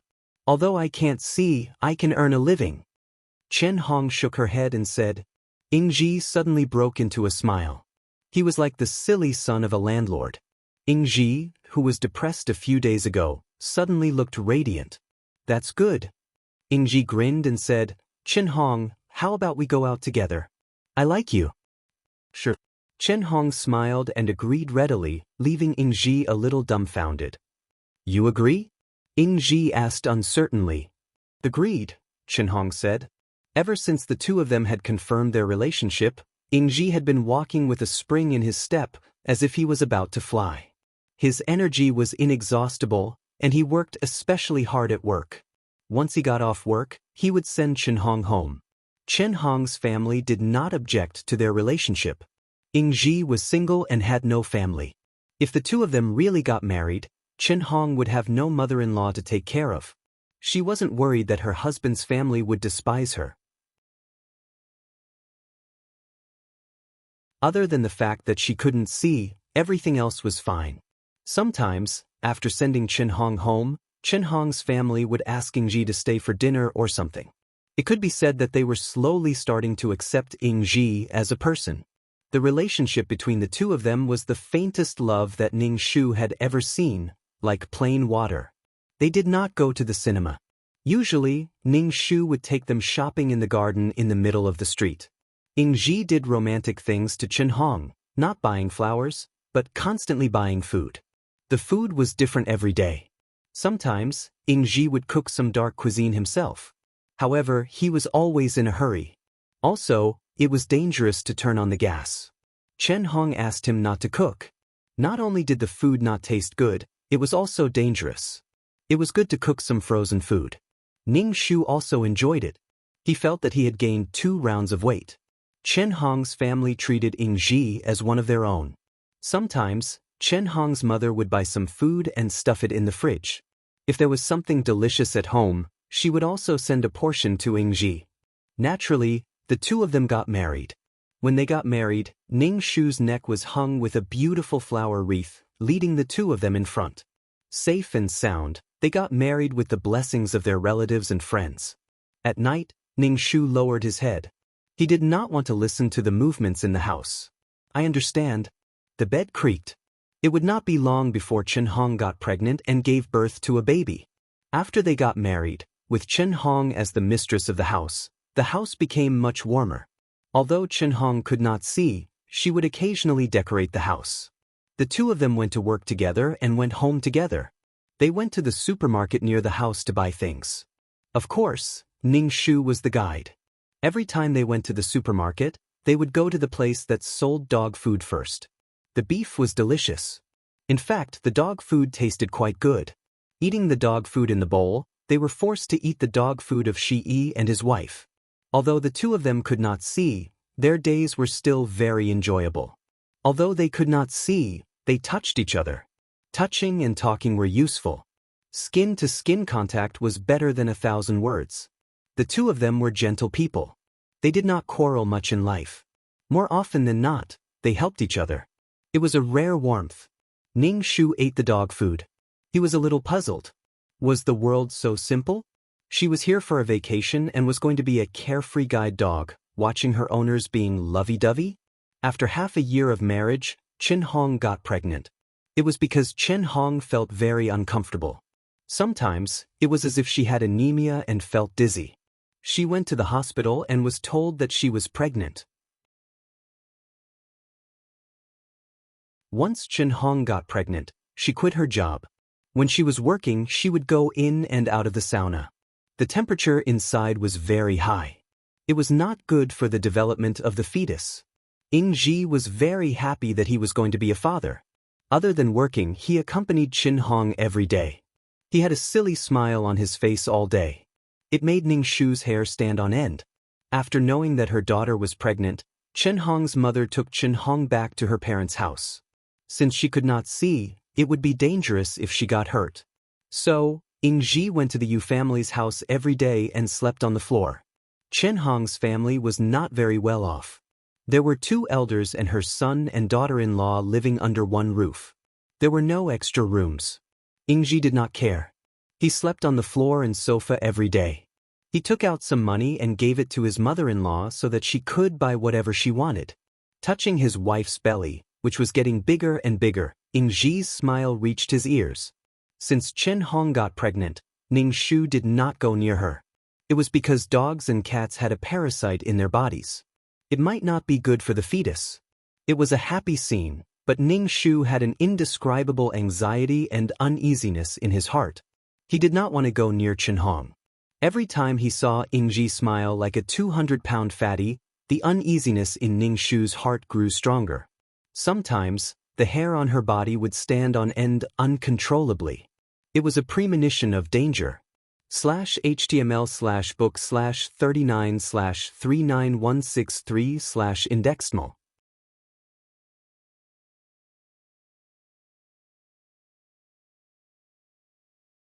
Chapter 1841. Ning Shu felt uncomfortable. He thought that there was something wrong with Ing Ji and Chen Hong's child, so Ning Shu paid attention to Chen Hong every day, worried that something might happen to her. Ning Shu felt that if something happened to Chen Hong and the child, Ing Ji would definitely go crazy. Ning Shu vaguely felt that this mission was more or less about Chen Hong and the child. The target of the mission should be Ing Ji. Ning Shu felt that she was in a state of restlessness every day. Her body, which had gained a lot of weight previously, had lost weight again. Every day, Ning Shu would recite an incantation in her heart to calm herself down. Other than bringing Ing Ji to work every day, Ning Shu stared at Chen Hong every day. He watched as Chen Hong's belly bulged day by day. Please don't let anything happen to her. As her belly grew bigger, Chen Hong also reduced her activities to prevent her belly from bumping into sharp objects, such as the tip of a table. Ning Shu would occasionally release his mental strength to check on the child in Chen Hong's belly. It was very healthy and had regular facial features. Sometimes, it would open its eyes. Ning Shu saw that the child's pupils were normal. It was a normal little girl. Very good. In fact, Chen Hong was a little worried that her child would be blind like her and her husband. Ing Ji did not care too much. As long as it was his child, even if it could not see, it was still his child. Although Ing Ji said that, Ning Shu could still feel Ing Ji's worry. He was worried about his child. They went to the hospital for an ultrasound. The doctor said that the child was very healthy, which made Chen Hong and Ing Ji slightly relieved. Ning Shu lay on the ground, his eyes fixed on Chen Hong. He felt really tired. Previously, he was worried sick about these 2 people. Now, he still had to worry about the child in her belly. As a dog, she had to worry so much. She was really a failure. In order to avoid danger, Chen Hong was sent to the hospital when she was due and stayed there. Of course, money was flowing out. These years, Ing Ji had some savings, but for the sake of his child and wife's health, Ing Ji took out his previous money. Ning Shu looked at Ing Ji. Although Ing Ji wasn't very rich, it was already very good that he could do this. It showed that Ing Ji really cherished Chen Hong. Moreover, it was not easy for Ing Ji to earn money. Since he could not see, it was even more difficult for a normal person. After staying in the hospital for 2 days, Chen Hong was about to give birth. Ing Ji sat at the entrance of the delivery room. His hands and legs were shaking. Ning Shu sat on the ground and looked at the door of the operating room. He released his spiritual force to check the situation inside and hoped that everything would go well. Ing Ji was so nervous that he kept pulling Ning Shu's hair. Ning Shu was speechless. Ing Ji stood at the entrance of the delivery room. Every day felt like a year. He kept asking Ning Shu, "Will Bebe and the rest be all right? Bebe?" Ning Shu let out a soft whimper. It would definitely be fine. When the door to the delivery room opened, Ing Ji stood up in a panic. "How is my wife?" "She gave birth safely. She gave birth to a daughter," the nurse said. "The mother will be pushed to the ward later." You can go and take a look. Thank you. Ji smiled. Ning Shu brought Ingji to the ward. There were some people around the bed. Ingji, come and take a look. The little princess is very beautiful, Chen Hong's mother said to Ingji. Ingji couldn't see. He wanted to touch his daughter, but he was afraid that he would hurt her. He wanted to hug her, but he was afraid that he wouldn't hug her properly. Anyway, he didn't know what to do. Ning Shu looked at the baby in the crib. Her face was rosy. She was indeed very beautiful. After a long time, her eyebrows would grow and she would be even more adorable. Ingji sat by the bed and held Chen Hong's hand. Chen Hong's mother went back to prepare food for her daughter. She couldn't eat casually during confinement. Now, Ingji looked like everything was fine with the daughter. He held the baby carefully and was immersed in a bubble of happiness. He always forgot to feed her dog food. He was starving. Ingji was still in a state of excitement. His enthusiasm had not cooled down. No one could stop his goal of becoming a stay-at-home dad. Ingji learned how to make milk powder and change diapers. Because he couldn't see, he was afraid that he would hurt the baby. He kept learning how to use it from the nurse and memorized the steps. Ning Shu was speechless. Can you give me some dog food? Every time, Chen Hong would get some dog food from the drawer for Ning Shu so that Ning Shu wouldn't starve. Sure enough, men liked the new and got tired of the old. Now, his head was full of his daughter. He didn't even feed the dog. He pulled her hair and pinched her ears and said that he had a daughter. Who doesn't have a daughter? My daughters are all over the world, Ning Shu thought. Although the baby was born, Ning Shu's heart was still hanging. He was still anxious. After staying in the hospital for a week, Chen Hong was discharged. She went back to Ingji's home. After all, now that the baby was born, she couldn't stay at her father-in-law's house. Moreover, the baby was too noisy and affected the rest of the family. Ingji couldn't bring the baby to stay at his father-in-law's house. Chen Hong's mother decided to follow her daughter home. She would take care of her daughter until she was out of confinement or when the baby was a little older. The two families weren't far from each other, so they could visit each other at any time. Ingji was grateful for his mother-in-law's help. He took out some extra money and asked Chen Hong's mother to buy some food for Chen Hong to eat to nourish her body. Ingji also needed to go to work. Now that he had a wife and a child to feed, he had to work harder to earn more money. With the baby, the house was chaotic and lively. Sometimes, the baby would cry in the middle of the night. Ning Shu could hear Ingji fumbling to get out of bed to comfort the baby. Fortunately, with his mother-in-law's help, the couple was not at a loss. There was a kind of bliss that came from daily necessities: rice, oil, salt, soy sauce, vinegar, and tea. The baby was born safely. Ning Shu was relieved. It was best that the mother and daughter were safe. Next time, she would not accept such missions. There was no plot, no mission, and no wish. She did not know what the client wanted. Even if she had met the dog in advance, she would not have known what the client wanted. In order to save money for the baby's milk powder, Ning Shu stopped buying snacks for the dog. Ingji was worried that Ning Shu was in a bad mood, so he bought some snacks from time to time. He did not buy them as frequently as before. Ning Shu was speechless. Do I look that greedy? Ning Shu did not eat the snacks anymore. He usually ate dog food, and dog food was not cheap.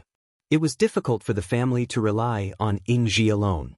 Ingji saw that Ning Shu did not want to eat the snacks. He patted Ning Shu's head and said, "Bebe is so sensible." The two families helped each other, and it was harmonious. The baby grew up day by day.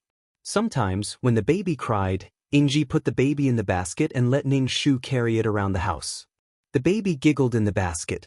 Ning Shu was speechless. She was so tired. She could totally imagine that she would become this child's toy in the future. XHTML.